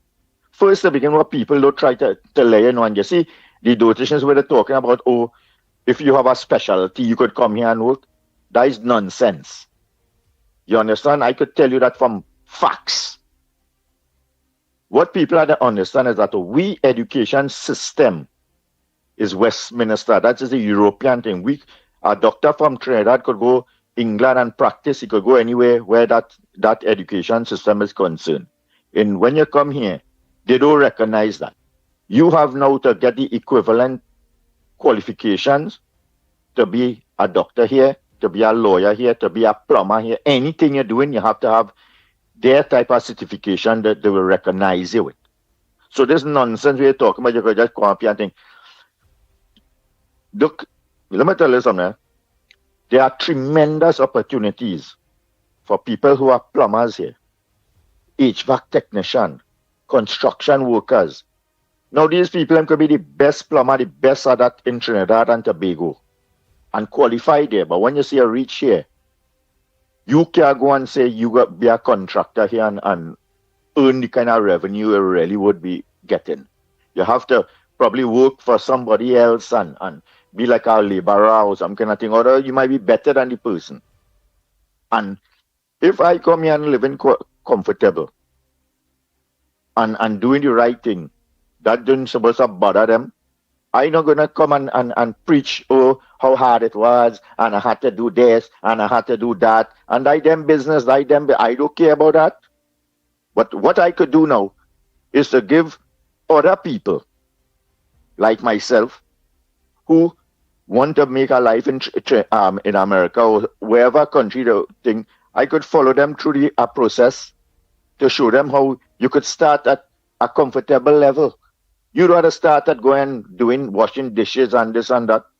By the same time you in Trinidad or wherever country was, there are things that you can do to get yourself prepared for when you reach here. Is in less than a month I had a job waiting and come and thing here. And I now that I am here and the job that I'm seeing so much more opportunities opening up that I could do like a 4 months course, a 6 months course, a 8 months course, and study move up the ladder. Likewise with my children and them. My daughter right now doing medicine in Trinidad and Tobago. She could have leave and come up here with me too. But at the time while she's doing that, I having her organize herself to get the equivalent so when she reach here, she could fit in the system. So when they call and talk a lot of dotishness and all kind of that, them business, I don't want to hear them business. I want to, and let me tell you, the attitude of some people when they leave Trinidad and thing, no wonder they just feel that they're being discriminated and all kind of thing. I could imagine the neighbors, they maybe don't have no neighbors, no friends and things, just living in the truck and driving up and down and always looking at for and something to complain. Like them business. My business is where I am. The people around me appreciate they value your contribution when you're working honest and contributing. Look, I don't lining up. I am come to probation yet in the job that and they done talking about moving me up to our next position because of the work ethics and the dedication and the commitment I show in and all this kind of. I'm not boasting or anything like that, you know. What I am showing you is that how the doom and gloom when some people has come and preach and how much they went through this and that and all kind of thing.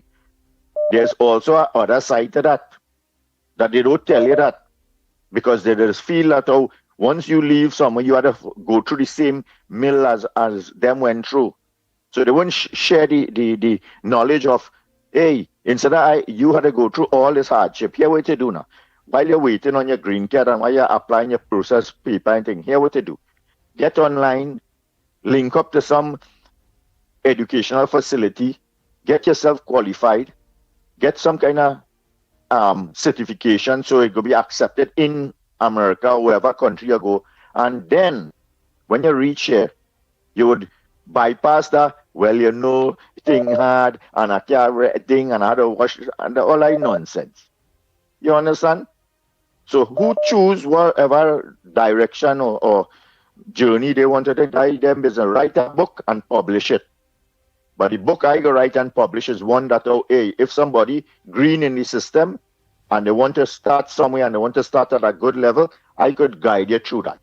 I could tell you what it costs. I could tell you what you need to do, where to apply, how to get things done, and get your what you need to be on the ball, not just come now from ground zero and say, oh, which poor person that's leave Trinidad and come here? Huh? Which man who go, you feel like taking a taxi from Arima to Port of Spain? For you alone to just reach is cost a good amount of money. It's cost of any $25,000 in Trinidad illegal for them when they want to come up in New York or something to hide. So a Trinidadian leaving Trinidad, it costing them a good bit of money too. So if you choose to come up here and hide and then when you get deported and thing and go back down there, that's your business. But I am saying, what if it is illegal? You know you're doing something illegal. When somebody leave and come to Trinidad, them Venezuelan, them know they're doing something illegal. You ain't no little baby that somebody put you in a pram and push you to Trinidad. You know that, hey, I am doing something illegal. So why you must feel sympathetic for somebody that know they're doing something illegal? And when the law pick up with them and deport them or treat them how they treat them, everybody want to feel, oh, it's humanitarian this and humanitarian that. But them same people, you end up at the end of a barrel of gun from them because they come to rob you or some kind of thing. Then they just want to know, hey, you know, are illegal venue, are illegal this, are illegal that, committing crime. People have to be real and fair with themselves. Don't just come and want to feel that, oh, because somebody have an opinion and because somebody reach a certain way, I should come and say, oh God, boy, you know, I begging, I washing dishes, I doing this, I doing that, I begging for a lodging in a man place. Thing hard in America, oh God, and I don't know where I go eat. Oh God, look, egg is $5 for one, and I begging my neighbor, I go and thief a fowl. That kind of chippiness. If them want to go down that road, I them business. But I could give people a good advice to say here what? The opportunity here is tremendous. You have a skill, you have a trade, and you could get a little certification over here. Let me tell you something. You will be sitting at the bottom of the rainbow with a whole chest of gold. Once you want to work and do the right thing and follow the law. So let them come and talk as a nonsense over and over and over and thing and then criticize me whom I want to criticize me now. But I see at the end of the day when I sit down at my table, I just eat comfortable, and when I lie down in my bed, I just sleep peacefully, and me I just study about nothing. Have a good morning, Andy. Take care, man, later. Very, very interesting indeed. Very interesting indeed. This See, he could talk so because he paperwork in order. Kenrick, paperwork in order.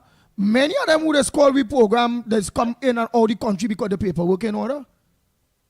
Yeah. You understand? But who paperwork not in order? Category of individual that you can't feel sorry for them.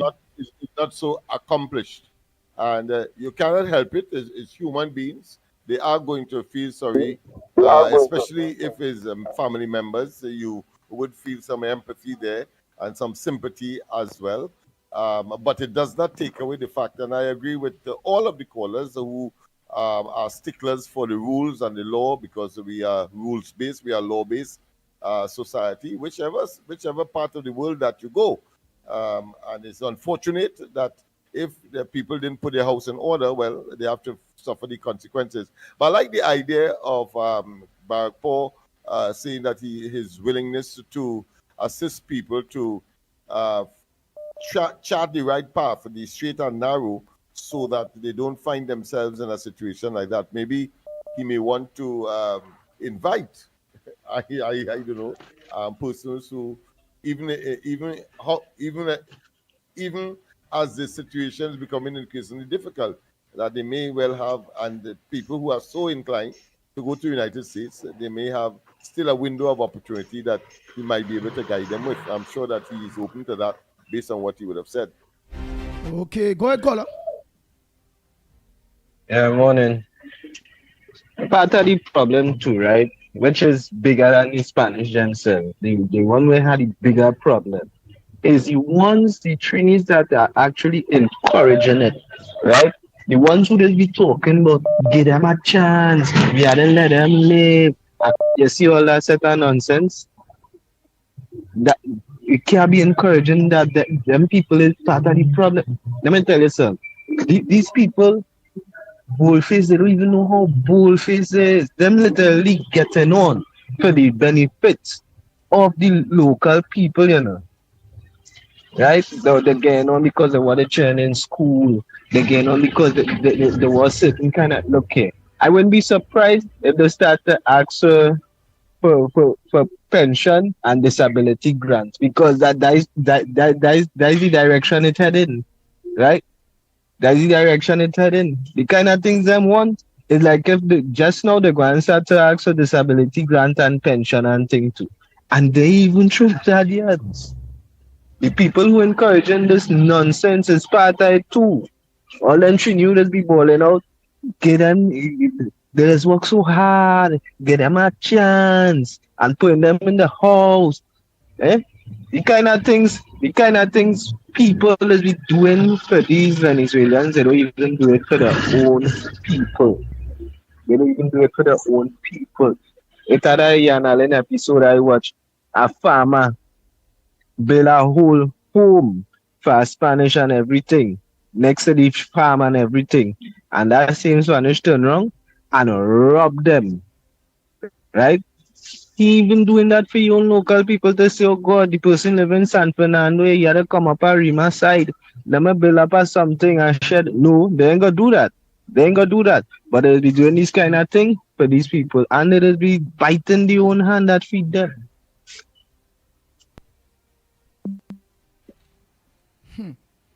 Oh boy, that's our next one. Let's take our next call. Yeah, but you know that I'm sure that is far and in between. I think by and large the people who migrate for economic purposes, I think they usually would conform and they will be not as ungrateful as some are. I think those are the minority. But unfortunately, that casts a They shadow on ungrateful everybody. or not ungrateful, then you're not registered. You do your paperwork, you're breaking the law, so be it. You build a house to them, you feel sorry for them, I'm referring to the fact that Trinidad and Tobago has given them paperwork. They have registered them. And I am talking based on what the last caller example would have been. Oh. And therefore, it's very unfortunate that that is happening because it casts aspersion on everybody and will certainly test the tolerance. Now, Trinidad of and Tobago the and get them no authority. paperwork and register them. Get them paperwork, yes, and register them. But are they paying NIS and a health charge? Do they have a work permit? The Trinidad and Tobago government gave the Venezuelans work permits. They waived all of that. They waived all of that. I'm saying in the context of Trinidad and Tobago, we have to be very specific here if we refer to Trinidad or elsewhere. Normally, we are talking, the most callers are talking what normally obtains. But we are talking about a different exceptional circumstance here. All right. So what mean you waive all of that? You have access to everything and you don't have access to some, including, of course, paying of NIS or work permit. Well, they don't have access to doing the right thing. The right thing is, if they have access to everything, they should also have access to pay the dues just like we and be registered. Yeah, but the point I am making is that the government has waived that, and therefore they have an opportunity. The real ungratefulness or being perfidious is when they turn around and rob and engage, of course, in criminal behavior, as the caller described earlier. That is where, of course, the government, whether it's the last government or any government, would have to reconsider that is a failed policy, and therefore not to be countenanced or entertained or pursued further. Nice. Go ahead, caller. Pleasant morning, Andy and Lennox again, Tabakit back. I hear in the conversation, beautiful program this morning. Let me establish that. But let's fact check a bit. Let's go back. Now, in coming into any country, based upon the immigration laws, they would ask you what you're coming to do. If it is vocation, if it is medical, and when they reach to the place, if you're coming to work and you cannot give the company or the business name, they will not allow you in the country. So right away, the Rowley administration from 2015 to 2025 would have break the laws of Trinidad and Tobago. Andy and Lennox, let me repeat this, So which means the Rowley administration from 2015 to 2025 would have breached their own law. You see, we got to fact check things. I hear everybody running all over the place. And let me tell you how dangerous this is. You have right people under CARICOM unless that they have certain agreement and certain policy. And Lennox, you're well aware of that. So what the Rowley administration would have done via his agreement and secret agreement with Maduro. Let's face it. And I'm saying that is why I stand firm with the Honorable Prime Minister, Ms. Kamala Prasad-Bissessar. Let us revamp this thing and let us have fresh registration and do the right thing. Because as long as you say that you coming to work, let me repeat this, Lennox and Andy. As long as you say you're coming to work when you enter a country, you must state this is company X, business Y. And then if it is not showing that in regards to the policies of the immigration status, you can't come in that country. So let me repeat myself.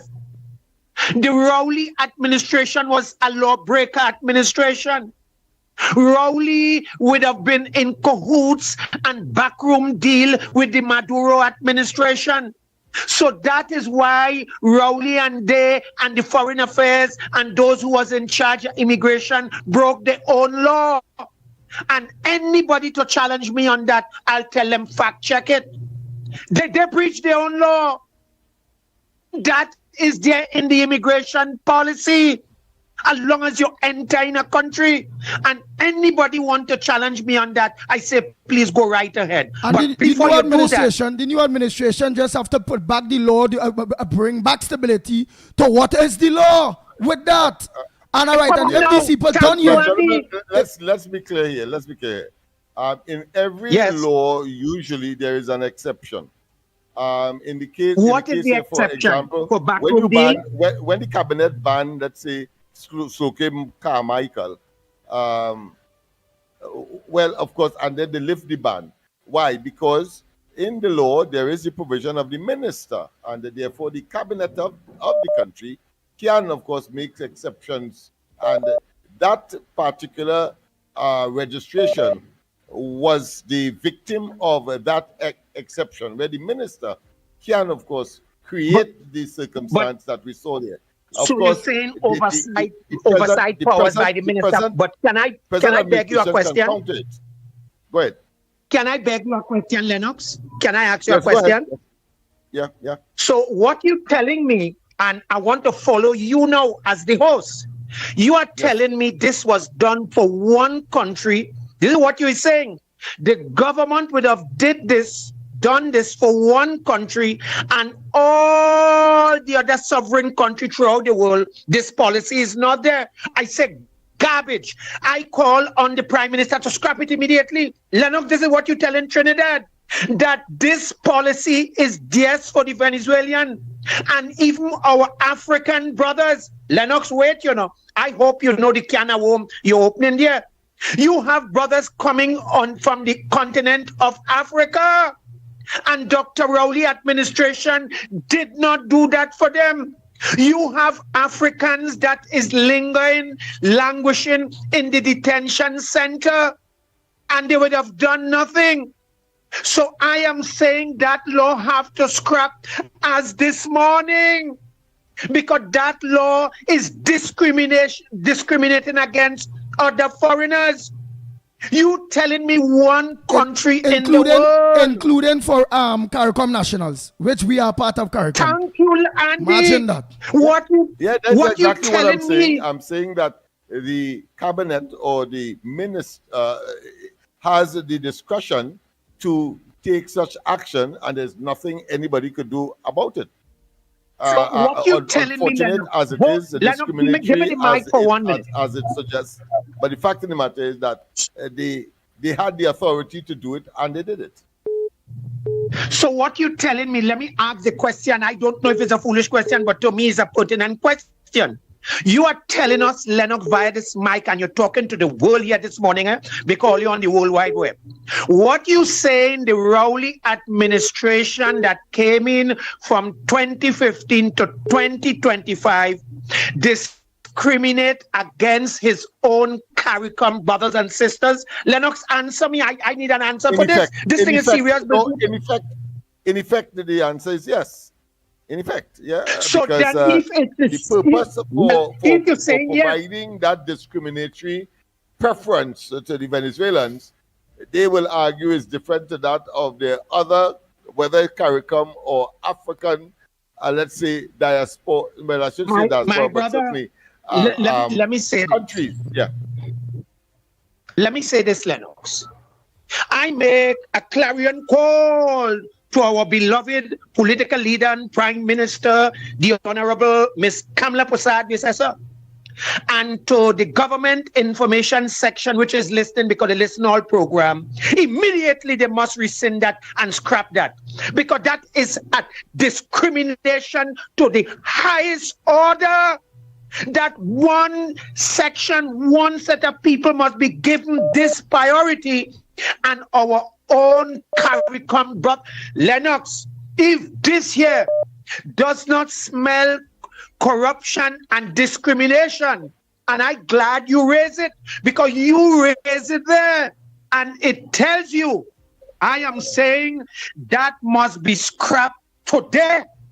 And all Venezuelans must go back and get fresh registration. And the laws, let me take my time with this. They must scrap that registration immediately.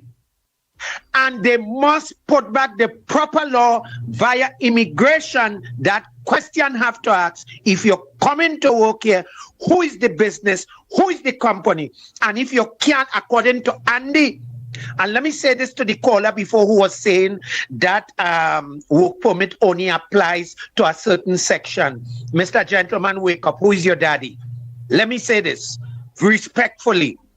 Lennox and Andy, as I take my leave, the Rowley administration had discriminated against their own African brothers from the continent, and also CARICOM that you put an agreement via the minister power. No, this is not fair. And I call on my beloved Prime Minister, bring it to an end. Let there be a fresh registration, because that registration with the Venezuelan is corrupt to the core. Lennox and Andy, good program. I wish you all could take me up on this, and if you all could respond to me. Thank you. Thank you. We can respond because time. Go ahead, caller. Morning. Time really flying. And we're looking off at half past. We're looking off at half past 9. I have to reach somewhere for 10 o'clock. Go ahead, caller. No problem. Hello. Yeah, I'm calling from San Fernando. I want to say something on the issue you're talking about this morning here. And I want, not that I'm disagreeing with what Barack has said, but life in itself is difficult, right? So let's just leave that there, and I'll go down. I will go down another road. I am agreeing with Mr. Tabakis here this morning, because the Rowley administration had allowed or break the law. But just apart from just breaking the law, I want to show you something. The Rowley administration has made things difficult for Trinidad and Tobago, because you see, they were doing their policies was just like, I don't know, it was all over the place, and they didn't know what they was doing or whatever. But I want to show you something. What also contributed to the Venezuelans just leaving the country and just running across here is because the borders of Trinidad and Tobago was never under control from the Rowley administration. So they lick up Trinidad and Tobago in terms of a lot of Venezuelans coming in, apart from the numbers that he allowed into the island through whatever, the ministry or whatever, right? The borders of Trinidad and Tobago was not under control. So a lot of other Venezuelans coming into the island, even down south here, down on the southern peninsula there, they're using down there as a thing to get into Trinidad also, you know. So we have it from south and we have it from the north, because they're using the Chagaramas entrance also, and they're using south to do that. So they lick up Trinidad and Tobago, right? So I want people to understand that. So the Kamala administration now have a lot to do in terms of changing the attitude of the ministries to get them to do the right thing. You understand what I'm saying? We understand. Thank you so right. much. Okay, thanks. Thanks a lot. Yes, man. We understand what you're saying loud and clear. Right, so we just play Kingdom Calls and I'm short and sweet because we have only about 18 more minutes. We're looking off at our pass today. Yes, hello. Go ahead, morning. Good morning. Good morning, you're live. Yes, this is Miss Arima here. Go ahead, Miss Arima. Well, listen to me. Okay, I hear myself now. Okay, Andy. I just called in to correct something I hear in here that is not right. When the Rowley administration allowed these people to register here, the first ones that get to register had the passport. They came in legal through legal ports of entry. So they were the first ones that got registered. Probably they had passport before the crisis, right? A passport was easier to get in Venezuela. I mention all these things to the people, but they don't hear. These Venezuelan people cannot get passports in the country. It's very difficult. It do not have material, and they have to pay corruption money of $500 US to get a passport. This is why they're coming in the country illegal. And then after, when they start flooding here, the Rowley administration said that they have to get visa before they could go to the airport, whoever had passport, and they would ask them questions, as Tabakit said, how much money you have, where you're going, how long you is no longer exists. These people coming in illegal and they have to go. That is all I have to say. Right, but in order for the government to register them, they will have to have a passport, or you done gone. But if they don't have a passport, no, but then we will have to register them. We will have to take picture of them. We will have to take the ID, the fingerprints, or however. And I don't. Yeah, that's what went on. That's what went on. They had the people there doing all of that, taking photographs. Remember, they set up that at the Oval, different stations, when they could not have produced it because, remember, they were fleeing their country because of persecution. And but the reason for being so hospitable is because Rowley and they were under pressure. Remember, they had sent back some 80-something of these Venezuelans back to their country on a military plane that was sent by Maduro. We don't know if they were killed. We don't know if they were persecuted. We don't know if they were mutilated. And so, of course, that pressure, of course, coming from the OAS and other democratic countries in the West, particularly the United States and Canada, created the situation where they had to do something about it to show that they are not sympathetic to the Maduro administration and the evil that it is. And therefore, thus this idea of this registration morphed into what it is today. Yeah. Yeah, morning, Silver Fox here. Go ahead, Tobago. Yes, man. We have to watch at this in a bigger picture. We have to watch at it. Over 300,000 of these people is in this country, in this island, not no country, island of Trinidad and Tobago. We are not a country. And if we don't do something now, in 10 years, they will take over this little island of Trinidad and Tobago. Easy. And Lennox, mute your thing. We hear in your background real hard, Lennox. Go ahead, Fox. We have to understand, in 10 years from now, if we don't do something now, our own citizens will phase out. Because these people making children, just imagine 1,000 people from Venezuela is here. And them making children for we locals. Right? What will happen to us? Huh?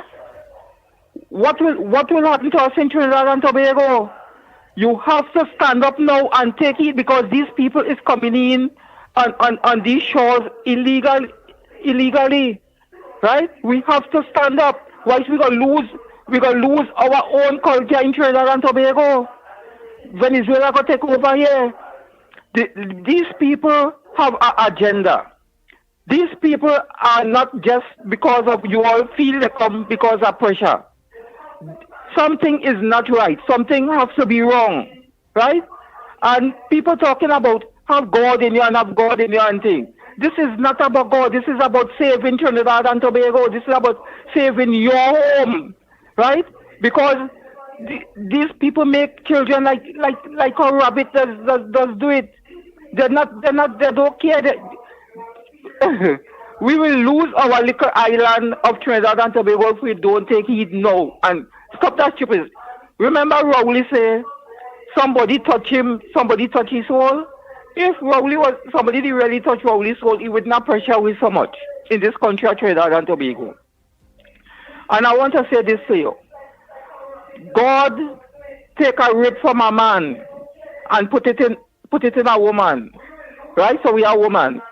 God take a rib from Rowley and put it in Penny. Thank you. Good morning. Trinidad and Tobago.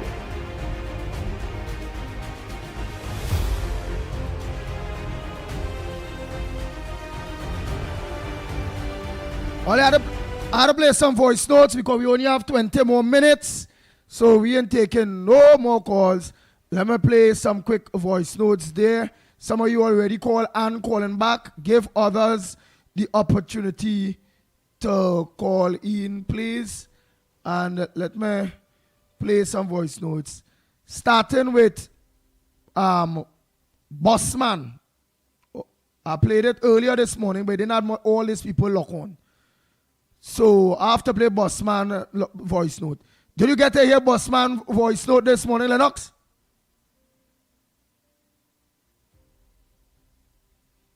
You ain't hear the Bossman? No.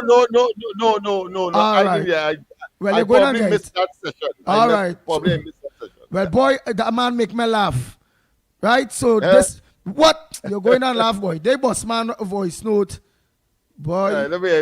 You seem to be bringing some comic relief to the very serious topics that we would have engaged this morning. Boy, I said to laugh one time, boy. I come on here, this kind of thing. When I hear Bossman say the talk, I say, but wait. They Bossman? Listen to Bossman. Listen to Bossman. Boy, this man.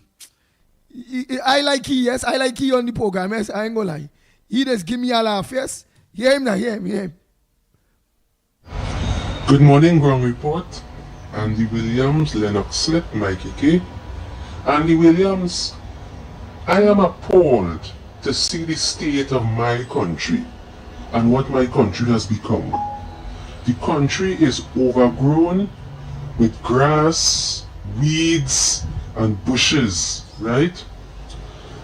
I am from San Fernando, and the place is in a terrible mess. When I sit down in my house, I get bitten by a lot of mosquitoes. There's no spraying, there's no cleaning of drains, removal of garbage is not timely, and as a result, no grass is being cut due to CPEP. Now I remember that CPEP was closed down by this administration, and I believe it was transferred now. Regional corporations are mandated to cut and clean the grass. Andy Williams, every single day my whole skin is full of mosquito bites. I had to spray my house with citronella oil, use my mosquito racket, because you see how the place is very warm and it's overgrown with grass. There's a lot of mosquitoes in the community. And apart from that too, the country is looking like a massive dump. Sometimes when you're driving, you're seeing piles of rubbish at the side of the road, trees growing and branches coming into the road, etc. And it is ridiculous. So I am wondering, what is the plan from here? Because there's no CPEP, right? People lost their jobs, and the country is in a stink condition. It's like a dump. When you drive through Oropoon Gardens, Cashew Gardens, right? Pleasantville and other places, right? You're seeing tall trees stretching over and leaning over into the roadway, and bushes and vines everywhere. And apart from that too, When the place is not being clean, it is encouraging a lot of crapo and snakes and rats to come into people's houses. This is ridiculous, man, ridiculous. I thought that seeing that CPEP was closed down, there would be an immediate contingency plan, but CPEP closed and nothing is being done. And the thing is, when the previous administration was in power and they were not maintaining the country, this administration criticized them very heavily and harshly, for the condition, but like this, and it's the same thing happening, and nobody cares. The country needs to be cleaned up. It is very stink. When you have a lot of mosquitoes multiplying, right, and flying and biting people, that is dengue. And I want to mention, the roads in San Fernando are at an appalling condition. There are sinkholes everywhere, potholes, swimming pools, ponds, right? Roads are cracking and no maintenance is taking place. Please address this situation. Yeah, Lennox. When you heard that, man. Yeah, I heard it. It's very comprehensive, but nothing that is out of the ordinary. But some people would say before CPEP what there was. But it sounds as though he's living in the forest. No, but he going from... As though he born from the... are tall trees and grass and so on. Yeah, but and maybe mosquitoes and other vermin as well as reptiles. But what make me laugh, he gone from being the boss man, getting rid of the reports. Remember when I press it, I say he go and say, no San Fernando bus, leave 6 o'clock this morning to come down to Port of Spain and ting. All of a sudden, the roads bad at a pothole, cranes, this, mosquito, dengue. That man just turned the whole game to the minister the bush Mako. If one has to be facetious, he probably has taken a ride on a bus through the forest. Well, I say, I had to link it. Yeah. Somehow we had to link it. Because remember, he's the bus Mako. Yeah, boy. So I don't know if he went on a tour through the forest in a bus. And like mosquitoes. He saw his skin full of bite. Real bite. Yes. He said you had to be using some kind of spray up the place. Yeah, and in his home. Yeah. So one could wonder whether or not the bus is his home. I don't know. I had a guess. Because remember, he's the bus Mako. So I can only think about what he says in relation to bus. So when the bus is his home, he got a guided tour in a forest. And next to the forest, of course, he met up with these reptiles and insects and all of the flora and fauna that you will associate with a tropical forest. Let me put it that way. So yes, I think we could chalk it up as having a good laugh. Yes, yeah. It sounds ludicrous. Yeah. Not only that, if not that, and he say he home, it had to be he didn't go take a bus ride today, and he end up staying home, and being home, he decide to talk about all that bush. The place stink and mosquitoes bite him. He say, if only watch my skin, all over his mosquito bite.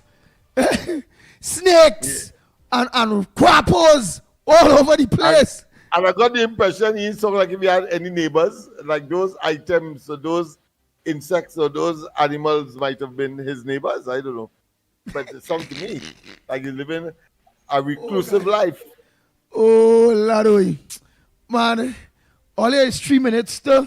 I have to leave here by 9:30 in order to meet an appointment for 10 o'clock.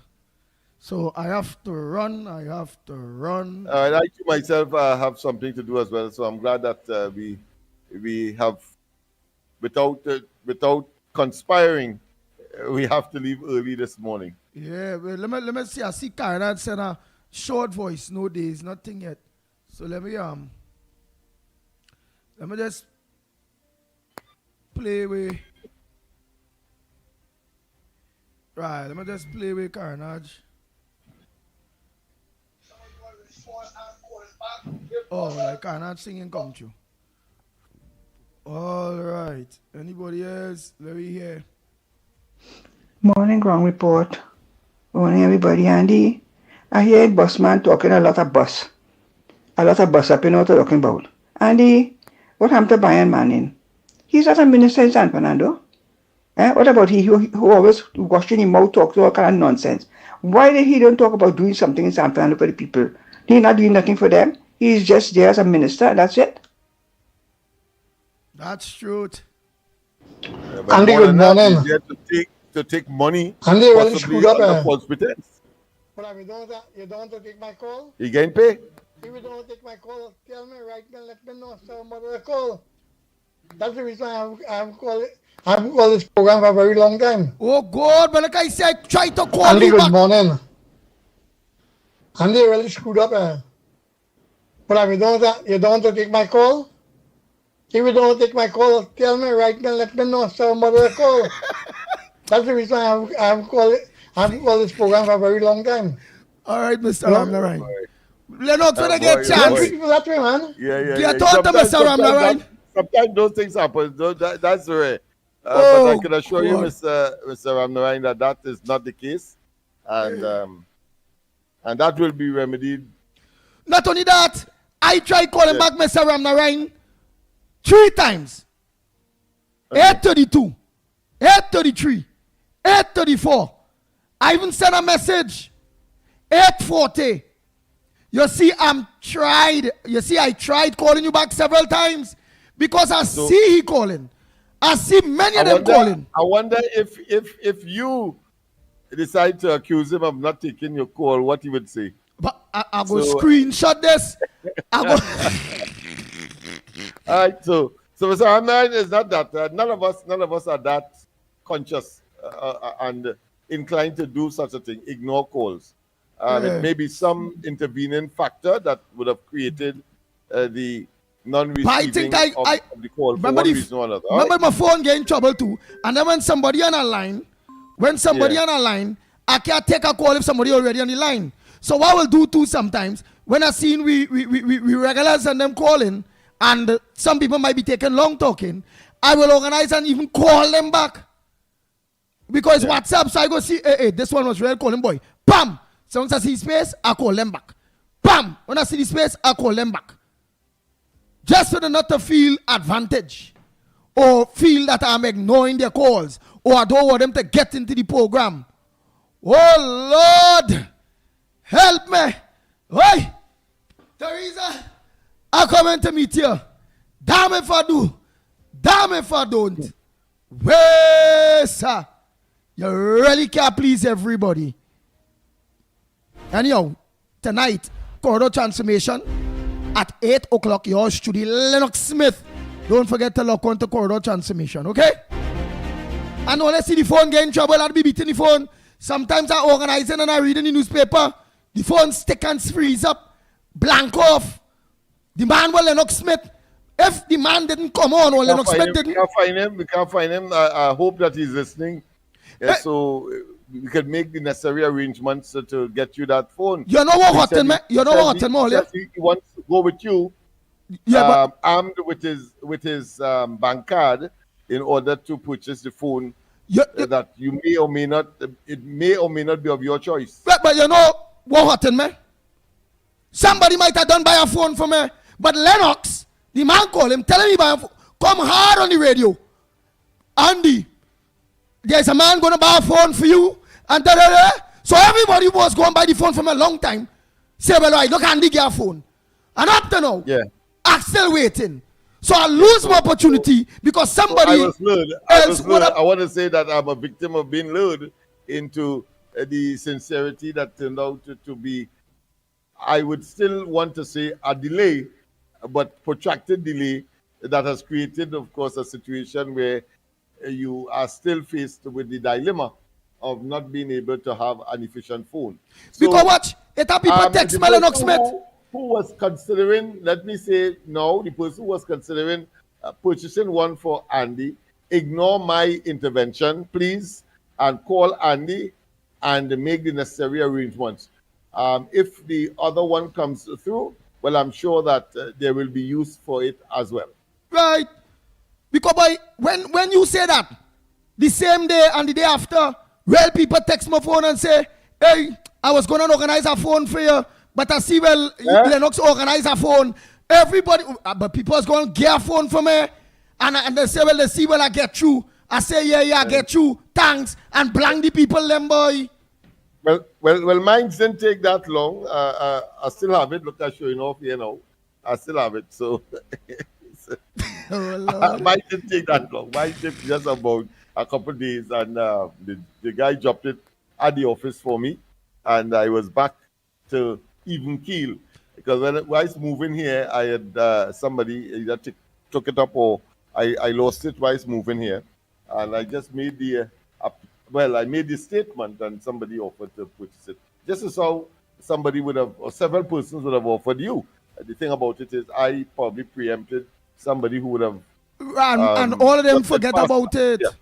Right, so yeah. Right, so please ignore my intervention. I was of the view, was living under the view that the person would have delivered that promise long ago. That has not happened, and he's in the same position.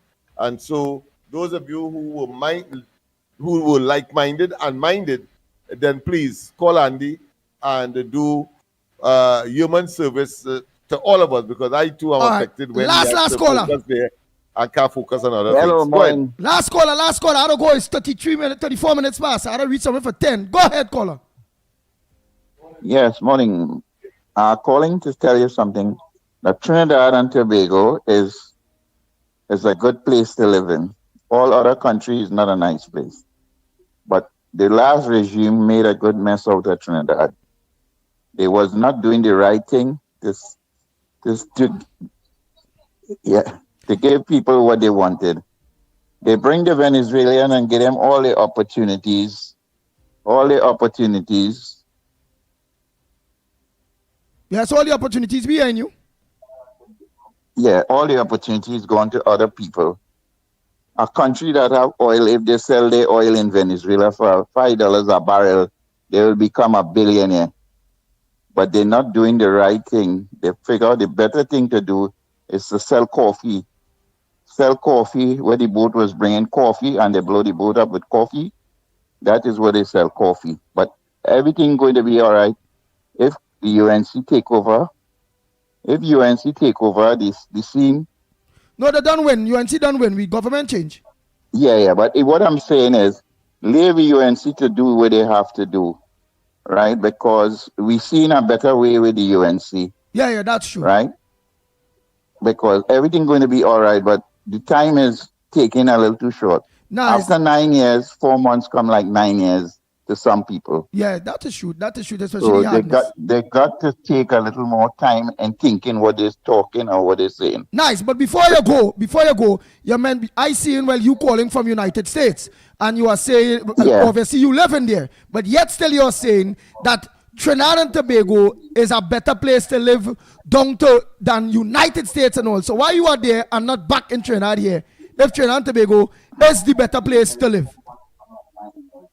Yeah, Trinidad is a better place to live, but due to the crime scene and nobody taking part in it, in the early days, it comes to a situation now that people need help, Understood. Well, all right. Thank you very much, caller. I gotta go. Oh, boy. I really do. Trinidad and Tobago, until tomorrow morning, please, God. Same time, same place.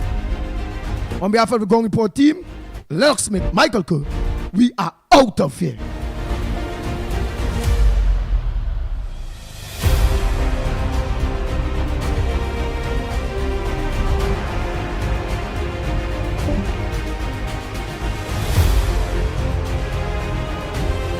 The Ground Report with Mickie K, Andy Williams, and Lennox Smith. Bang, bang, bang, bang, bang, bang, bang, bang.